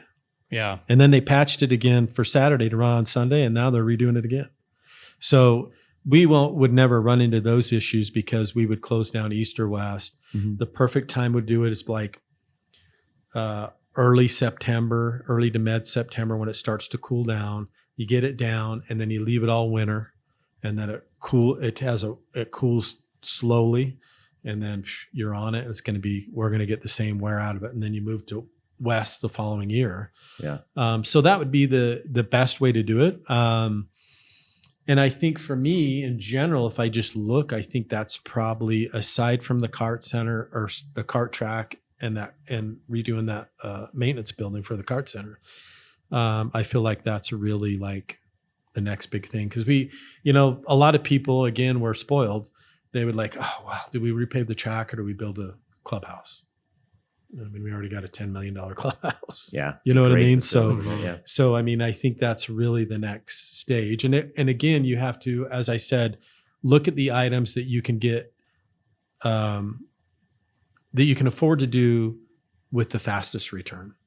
If you look at a building, for an example, a team garage building, that block of buildings, you're looking at a 5 or 6, maybe 7 year return on those. Okay. But on the track, I think you could pick that up in 3 or 4. Yeah. And you said the karting was 14 months, 18 months. That's quick, right? Yeah. So you have to look at those, but I think that's probably the next thing for me, would be on my mind, is a repave. And then that also too really sets the tone of where the track is, right? Because there's always rumors, the track's going away. They're going to sell it. They're going to turn it into farmland or homes or tilt-ups or whatever, which, listen, it could, you never know, right? But in my mind, that's the last thing for me. If someone said, hey, this is what we want to do, I'd say, okay, here's my key. I'm leaving. Yeah. How important is trackside landscaping? Well, you're never going to get landscaping out here. Yeah. But yeah, so yeah, I mean, Zero verges, escape, yeah. Yeah. verges and stuff like that are very important for safety. But I'm as thinking far more as of the aesthetic. yeah, you're never going to have a beautiful track out here. Uh-huh. It's just impossible. Does it make a difference? No, it doesn't. Yeah, it does Like make to the it. higher end people that want a track day. Do you think it moves the Yeah. needle or not too much? Nah, I don't think it would move the needle that much. It's probably move the needle a little bit, maybe because the wife could come out and actually enjoy some palm trees and a swimming pool and some grass. Mhm. You're never going to have grass out here. Period. End of story.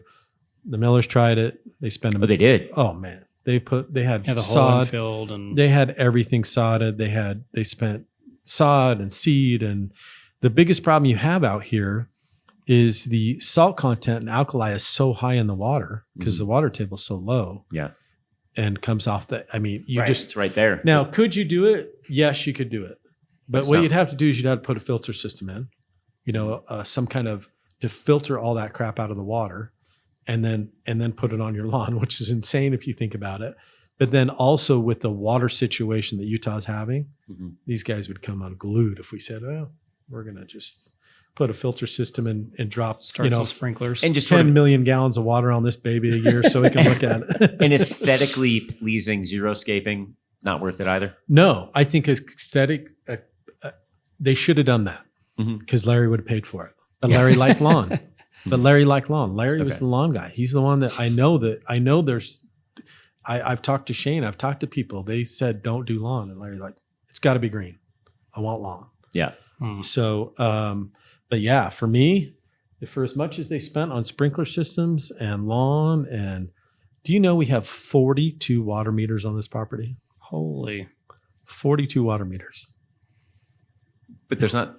Okay. So thinking through this, most of them must, I mean, a lot of the sprinkler systems just must not be functioning. Well, right? Like if there's no. So, but you got to think we have 22 buildings. Each building is a water meter. Okay. But then you have other areas that, you got sprinklers here, you got this, that, you got 42 water meters. But it's just crazy to think about. So if you think about having 42 water meters, you can imagine how many water valves we have and how much crap we have. So I'm slowly working. I don't love how we're going to redo this up by the poles, Mhm. but Get rid of the grass and do something. we're going to a little more slowly zero-scape. start taking it out. Yeah. So, I mean, I think these areas right here, the other thing is too, is they've never been haven't been aerated or weed and feed and stuff. So we've done all that this year and we're really going to focus on making this sexy and keeping it. The rest of it, we're going to cover with rocks. We'll keep, and then the outside front of the clubhouse, we're really going to focus on that. And the rest of it, we're just, when we can afford it, we're going to bring in 30 tons of some kind of rock and Gravel. cover it up. Yeah. So the entrance, those areas, the more hospitality oriented areas, those are important. Visual. Yeah. You mean, you come in, lawn, people Right. like If you're going to lawn. sell memberships. Yeah. So if you take care of that, you take care of the clubhouse and then get rid of the stuff that doesn't really make any sense, Mhm. And again, if you look at just the parking lots and stuff like that, it was really built for a different purpose. Now, the good news is we have those lots for future stuff. Yeah. Do you put in a hotel? Do you put in a Jimmy John's or a Subway or whatever? We have plenty of options to do that with. But for a maintenance standpoint, it's a nightmare. How many acres are available for some sort of development? You did say what would be the next stage too after Yeah. that. For me, the next thing is after cart track paving, and this next project would be kind of the toss up, and it would be condos, but not big condos. I have some pictures I'd like to, that I can send you. You could share if you want, but they're basically pods. They're like 6 to 1,100 square foot pods, and super cool, trendy looking, nice. Put them up on stilts so you can have 10, 12 feet off the ground so you can see the track, and priced right. Mhm. So I would love to cover Duckhead all the way around in those. Because one, we have a huge hotel problem out here. There's not enough hotels for people that want to stay. Do people just stay in Salt Lake City if they're Yeah, going to? everybody's going to the airport. you know, because I tried to get a room last NASA weekend, and I called all 4 of them, and not a single room was open. No. So the issue you have, and this has been like since 2003, since we were coming to Black Rock, is with Tooele Army Depot, Dugway, Eagle Range, because you know you can't get anything at Wendover ever if you try to go there now too. How far is Wendover here? It's about an hour and 10, something like that. It's not that close either. Yeah, but you have you know, so the U.S. government's taken 50 to 60% of the hotel rooms on a, you know, they got a annual contract, so that leaves us with 30 or 40% to kind of deal with. And they lost 2 hotels in in South Tooele that turned them into apartments. Okay. So those 2 went away. So the hotels is struggling. So I feel like that we could easily fill those. People that wanted to buy one and use it while they were here is one thing. But 2, they could easily be re-rented, put back into the pool, and be used for NASA, USBA, FD. I mean, you name it. I mean, the FD and Nitro, they'd rent them all. Yeah.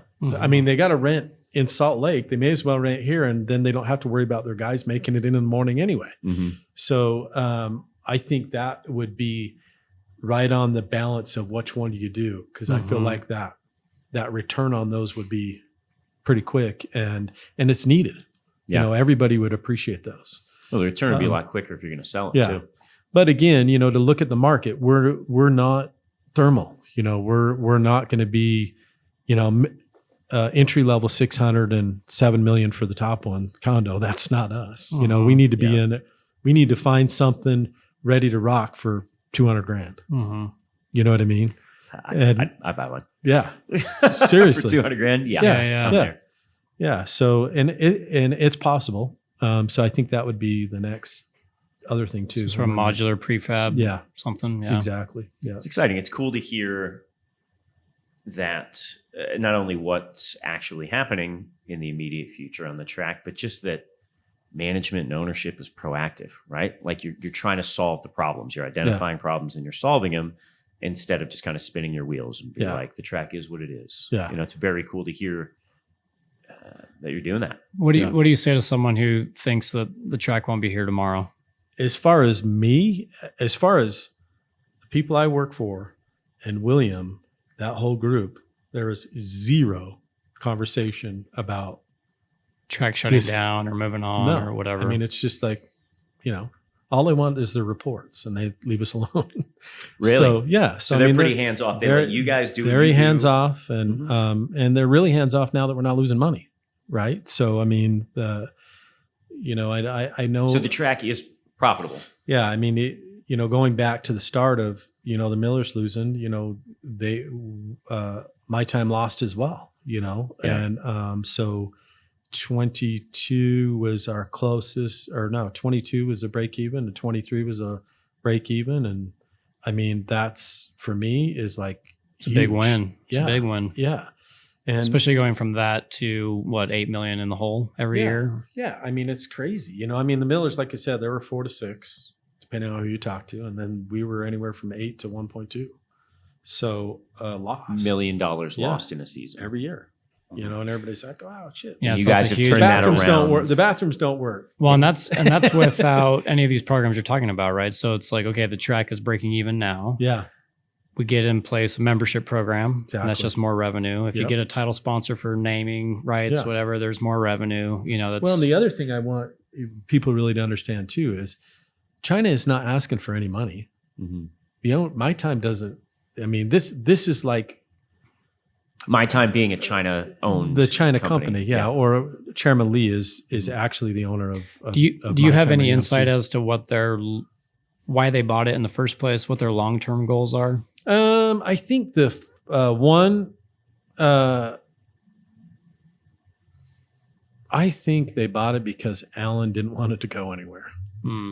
That's my personal opinion. This is one of Alan's legacies, right? And he was going to be pissed to see this thing turn into a bunch of condos or whatever the So hell he said, it was I'll gonna design be. 2 more tracks for you. I don't know this, but Yeah. that's my feeling. Right. And, cause did my time or Chairman Lee need this? No, he didn't need it, and, I think it was a good investment. I mean, if you look at it now, you just look at dirt costs, he's way ahead of the game. So then in no way did he get bamboozled, because he's way more than made his money. So, but I really feel like, if I had to guess, and I don't have any insight, that Alan was like, there's no way in hell that project, Larry's project, because Larry and him are very close, right? They became very close during the build. And I think Larry would turn over in his grave, and I think Alan was going to die if it went away, So I feel like that's why it happened. I will say, like, as much as we want the track to be owned locally, right, or be, people here, I'm very, very grateful to them. Oh yeah, for snatching the track up, because the dirt, frankly, is more valuable being sold for warehousing 100%. Than it is as a racetrack. Right now, they could triple their money just selling the dirt, and they don't. They're not interested. So I'm super grateful that, one, we have a racetrack in the first place, which thanks to Miller. Yeah. But 2, that it's continued to be a racetrack, because even talking to some of our friends in the space where they're land developers, investors, they're just frothing at the mouth about hundreds of acres in Grantsville, right? Yeah, and not only is it 100 acres, it's not just dirt; it's developed, right? Sewer, water, power coming out the butt. I mean, there's so much power here; it's insane. So I'm really grateful it's a racetrack. Yeah, and it hasn't turned into something else. So that's a huge value add for the community, and something we talk about on the podcast constantly is how grateful and blessed we are to have this here. Like, it's really a miracle, and it took someone like a Miller family to do it. And what's crazy for me and for you and the people that have went to tracks all over the world and the nation, not only should you be appreciative of this track, but this track built in Tooele, Utah is like, nobody would ever do it in a billion years. Yeah. No, there's no way. If Larry was not Larry Miller, and he was not a resident of Utah.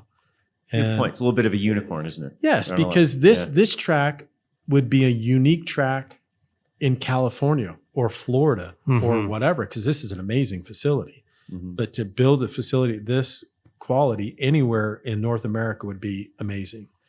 But to have this, people just don't have a clue what's here. So speaking of that, we need to talk about Laguna Seca and noise ordinance. And right. Yeah. as well as we have like urban sprawl from Salt Lake Valley, and as Tooele develops, we know it's coming. Yeah.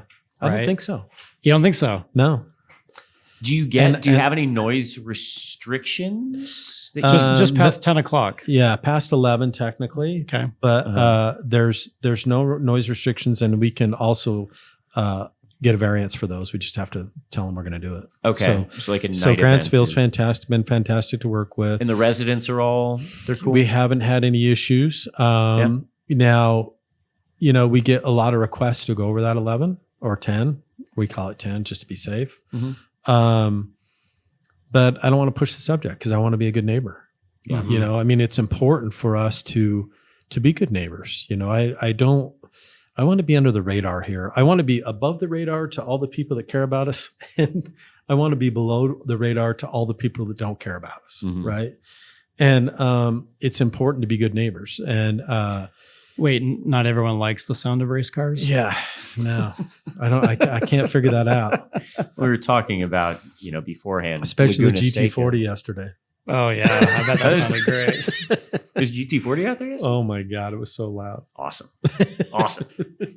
No, but we were talking about this earlier, that, some of the hurdles that Laguna Seca has very publicly had with a small group of owners / one owner that just has decided to, a guy that lives, 10 minutes from the track, who lives in a house that was built 30 years after the track, has just decided to cause problems. And I don't think it takes that many people to really make noise. Just one vocal minority. It's a group of 6 houses, and they've created this whole coalition that, I'm not super worried about it. I've been involved in some of those too, You have? Yeah. Oh yeah. And, some restrictions are just I mean, they're so restrictive, they just choke them out of business. And that's the idea, right? Mm-hmm. But I don't see any way, based on the standards that are on the books right now, no matter what, if we didn't make one adjustment, if we left everything open on exhaust like we're right now, based on the laws that I know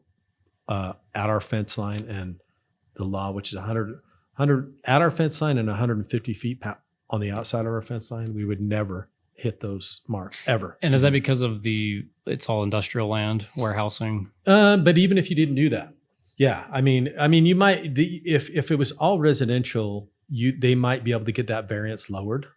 But the standard, and I have to look it up, is I think it's 80 at the fence line, and 150 at the fence line, 80, 100 feet off there, 100 yards 150 at the fence line. Wow. I mean, Jesus Yeah, that's Christ, what I'm give me a talking break. about. That's a lot of I mean, decibels.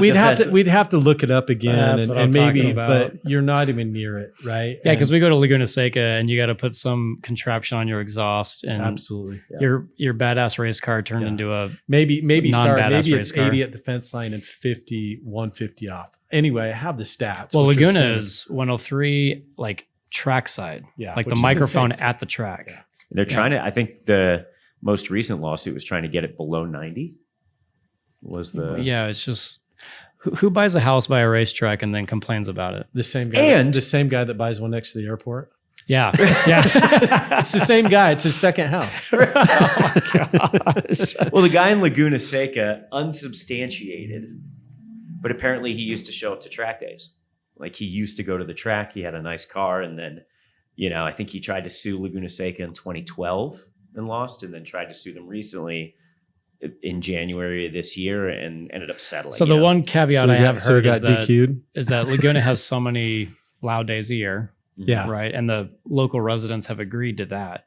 Yeah. But it sounded like, just playing devil's advocate, that the track was doing more and more events Correct. without permission. Not without permission, but I believe the standards were set in like 1985 and they just haven't been updated since. Yeah. Hmm. So, the guy was functionally saying, we need to update them, which Yeah. I understand. What ended up happening, and I only looked it up, because I knew we'd be talking about it. The lawsuit was settled. Laguna Seca, or their management company, is paying the guy $75,000, legal fees or whatever. But also they have, I think, 5 years. They've agreed over a 5-year period to spend $2 million in noise Abatement. cessation, Sound or abatement. and research. So I'd imagine that's probably planting some barrier trees, which are great for the environment anyway. Yeah. So, Yeah. but that's sort of how it happened. There's no material change to the way Laguna Seca functions. Yeah. For me, it's, again, I've been involved in a few of these. The Corvette Museum, they struggled too, right? They had to build a wall. I mean, I can't remember, but it was Well, I grew up 15, 20 foot long and Mhm. half mile, or Yeah. 15, 20 foot tall, half mile long or something. Mhm. But as far as here, I just don't see in my mind any issues. And that's why I hope they get these tilt up concrete buildings built as fast as they can. Mhm. So just keep Just building them. create a wall around it. Yeah. So, Yeah. right. so for us, So you don't have like you a could big build like all- multi-unit go in and then all the neighbors hate us. Yeah. So and Romneys are doing this area here. They own all the way around us. There's only about, I can't remember the acreage for sure, 50, 60 acres that's directly west of us. The Romneys don't own. I've talked to that gentleman, not the owner, but the developer for that guy. They're looking at doing some shops or industrial or some kind of maybe even like a retail strip mall type of deal, like a Jimmy John's, a shop or a tanning salon or whatever the case may be. So they're looking at doing more commercial stuff there as well. So for me, I'm just like, build this stuff. Fill it in. Yeah. Yeah. And that's just going to insulate us. And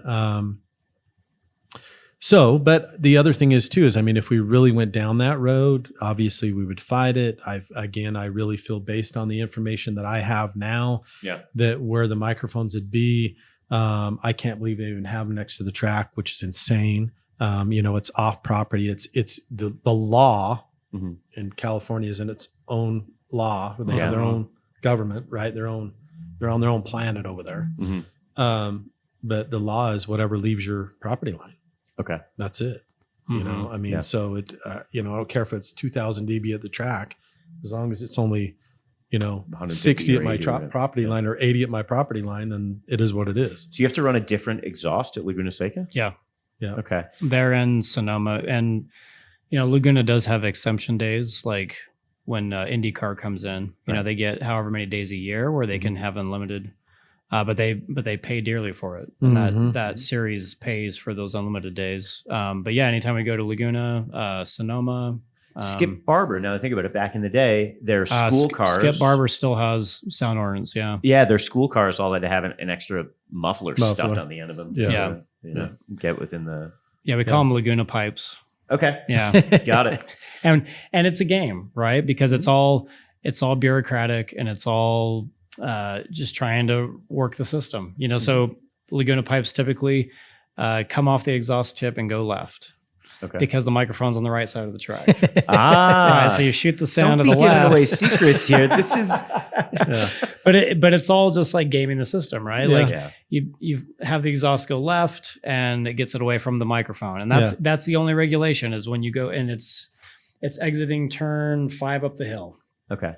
Microphone's on the right hand side under the bridge, which is where you're probably harder on the most load. Yeah, right?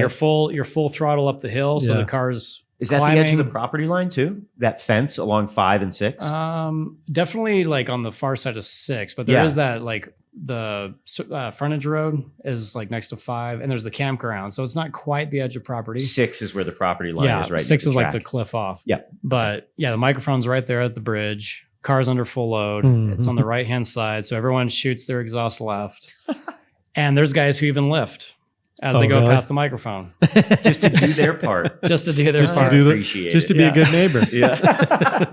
Well, and it gets complicated too, because sound, when it starts like interfacing with other waves, it changes. It changes dramatically. So if you have a couple cars like nose to tail going up the hill, it'll be louder than if it was just one of them. Yeah, exactly. So, yeah, it gets... Well, and that's what's crazy about the, speaking about being good neighbors and sound. Yeah. We had...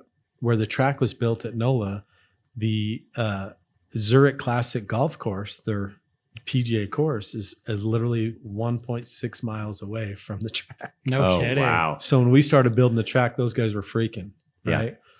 But because they can't concentrate or what? Yeah. The good news is we had, when I got there, it was literally cypress trees a foot apart for 750 acres. So, that whole area is like that, right? So the trees do help.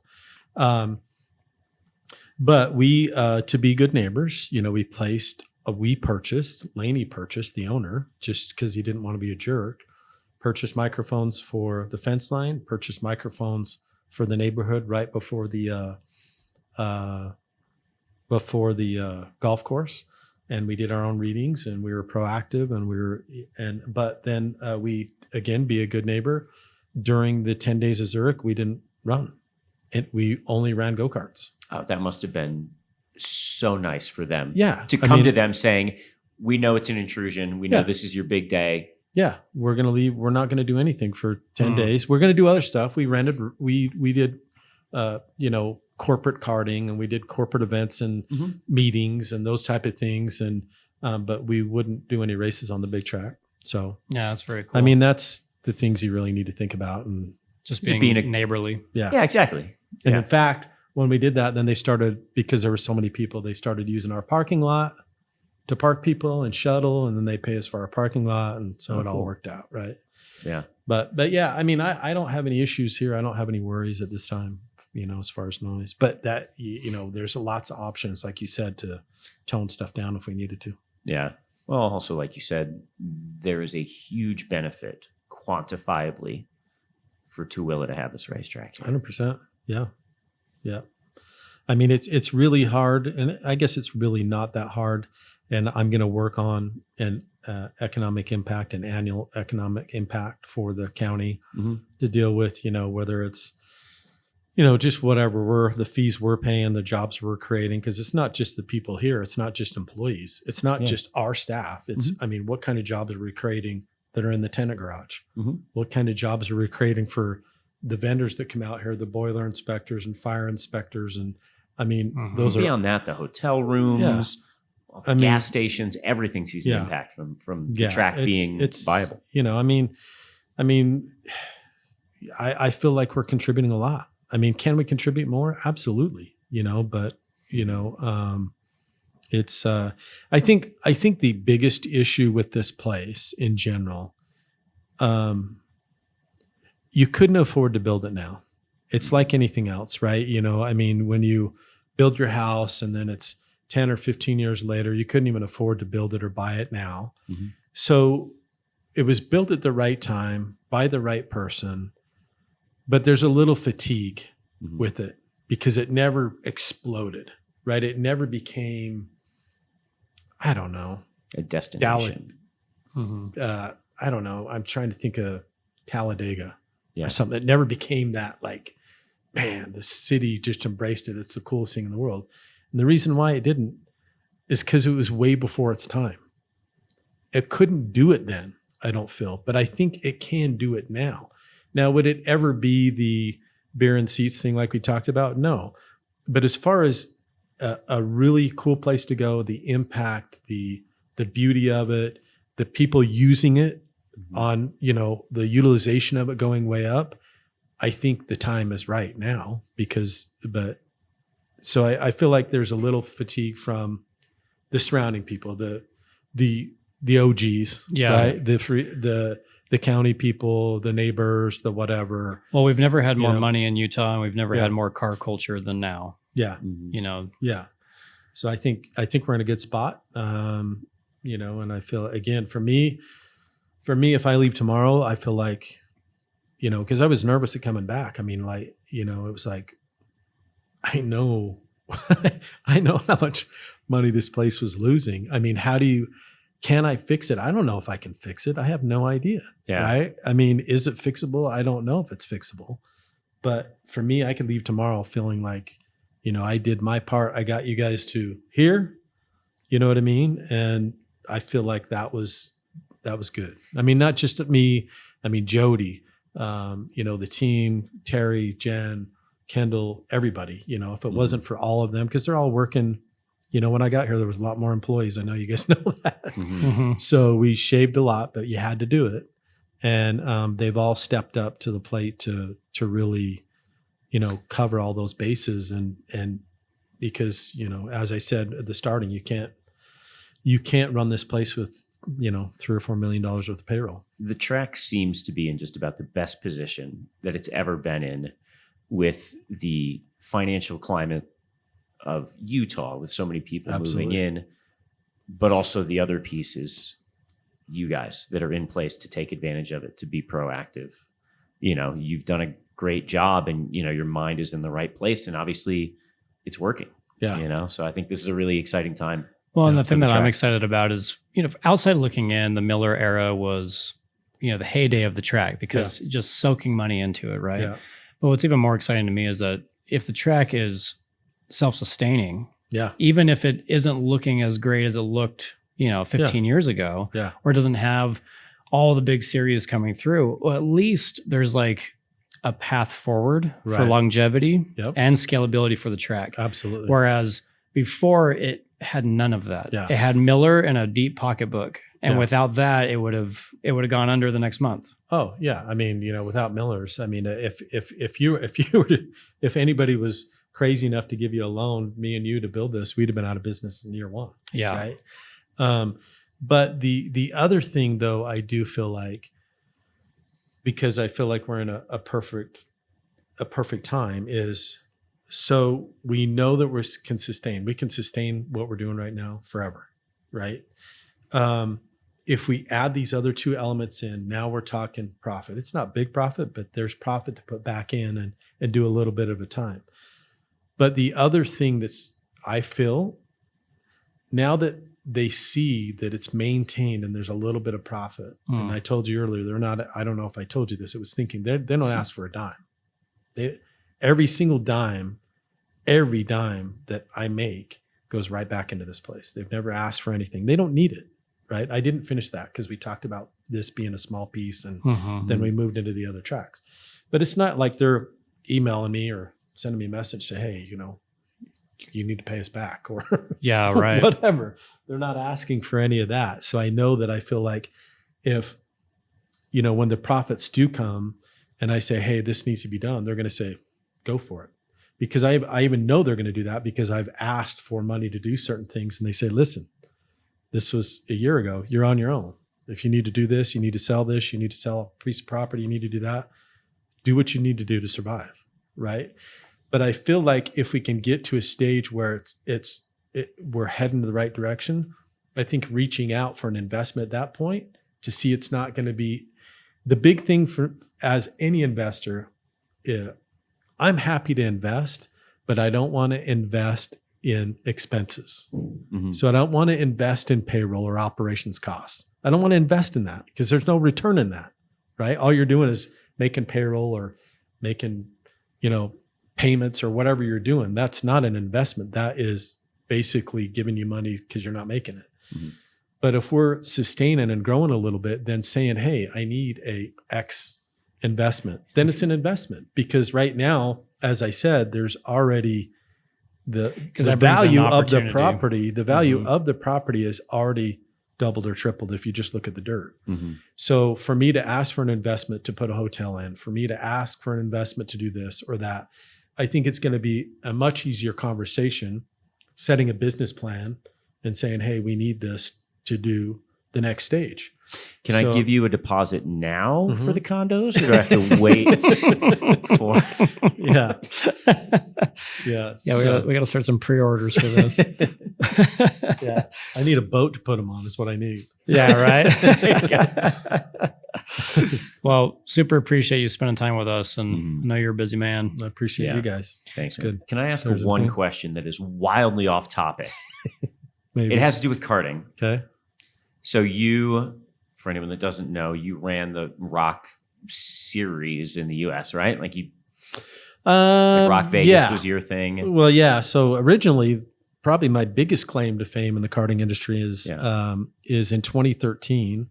I brought the Rotax Grand Finals here for the first time ever. Okay. And it hasn't been back because it cost them so much money. But so you've been a part of a lot of major kart races. And we know that just about every famous racing driver started in karting. Mm-hmm. And 2013, 2012, those are the people that are famous now. Oh, yeah. Have you had any interesting experiences with people that are now famous as far as being a race steward and having to yell at them? Or is there anyone that acted up that stuck out in your mind? Oh, yeah. Okay. Do you want to share any of those stories? Because I think Max Verstappen raced in the Florida Winter Tour. Yeah, and yeah, I mean, it was in the same tent as Max on some stuff with one of my drivers. Sorry, say again. It was in the same tent as Max, right next to Max, and with one of my drivers, and when he was running with CRG. But he was, I mean, overall in general, honestly, most of the kids that you're seeing, I call them kids because I knew them as kids, but you're seeing the Latifis, the Strolls, sergeants, those type of people, Verstappens, those kind of guys. In general, all of them are really just cool kids. Really? Oh, yeah. I never, for me, in general, anytime working with them, the problem with the parents. It's the parents. Seriously. It's always the parents. Okay. Most of the mechanics are super cool. The driver coaches are super cool because a lot of them are ex-drivers themselves or racers in some fashion. It's always the parents throwing the punches. Yeah. The parents are a problem. Oh, I want to ask so badly. But we talked about a title sponsorship, so I don't know if I want to talk about That's what I was going to say. I was like, I want to ask so many other questions, but yes, got it. But yeah, I mean, there's the kids are great. Can you tell if a kid's special? Like a Max, a Latifi, a Stroll, someone who's gets to that highest level. Can you tell as a 12-year-old, like, all right, this kid has something? I would say Max was, he was probably only 13 or 14.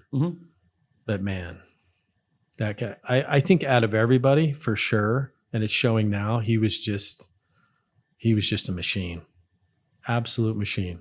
I mean, it's literally like an AI robot. I mean, the guy was just on it, in every aspect, driving, not only just driving, but racecraft and smart and, and seeing things 3 laps before and knowing someone's coming or making a pass or, I mean, just a smart driver. So we had that as a 12-year-old and 13-year-old. Absolutely. And just making fools out of everybody else in the U.S. So he was. I mean, I know good. the racing was tighter for him over in Europe, but here, man, he just came around here just to, I don't know, maybe come to Vegas for the weekend because he made everybody look foolish.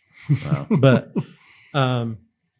But some of the other ones, and you can see it, some were when they came through us, it was about the money. It wasn't about the talent.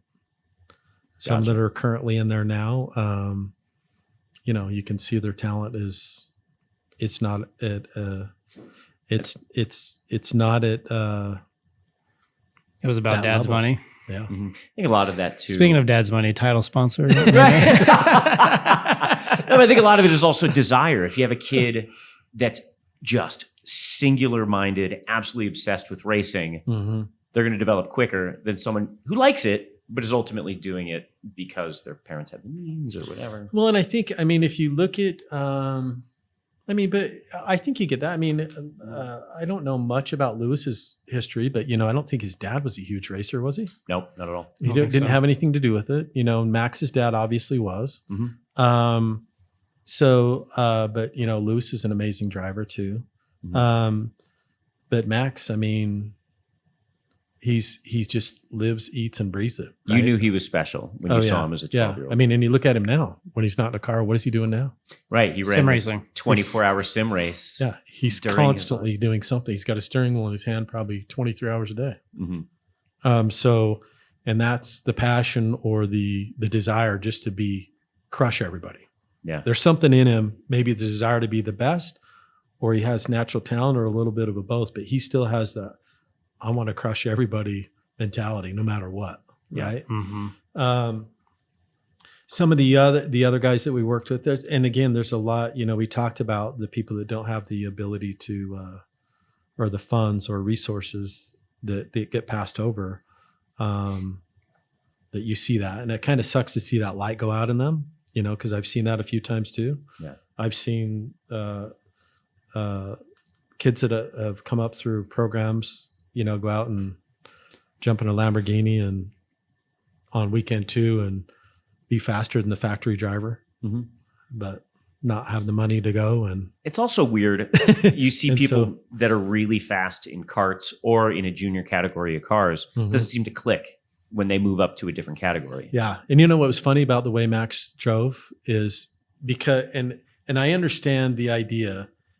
And again, Max is a phenomenon because typically the best drivers, one of the best drivers that I know is Des Wilson, right? I mean, she's incredible, but she came through, she was a karter. She came through non-winged cars. Okay. And that doesn't really exist anymore, and that's really where a lot of people knew car control, throttle control, those type of things, because the wing's not helping you at all. And then you jump in a wing car and then you're quick because you're like, man, this thing, it's doing it for me. Right. But Max, if you watch his, cause he only did cars, he only did F3 and some other stuff for a season or 2. He didn't even do it much. Yeah. But if you watch how he drove those and they try to build that out of you, say, hey, you can't drive this like a go-kart. It's not a go-kart. You can't stuff it in the corner. You can't jump curbs. Go back and watch him. Watch him drive an F1 car sometimes too. Yeah. He drives it like a go-kart. Cool. He slams it in the corners, hits the curbs to, get the car to turn. He drives it a lot like a go-kart. But, it's abnormal because typically you can't do that in a car. There's one thing Max is. It's crazy. It's abnormal. That's Yeah. for sure. Mm-hmm. Yeah. Well, thank you.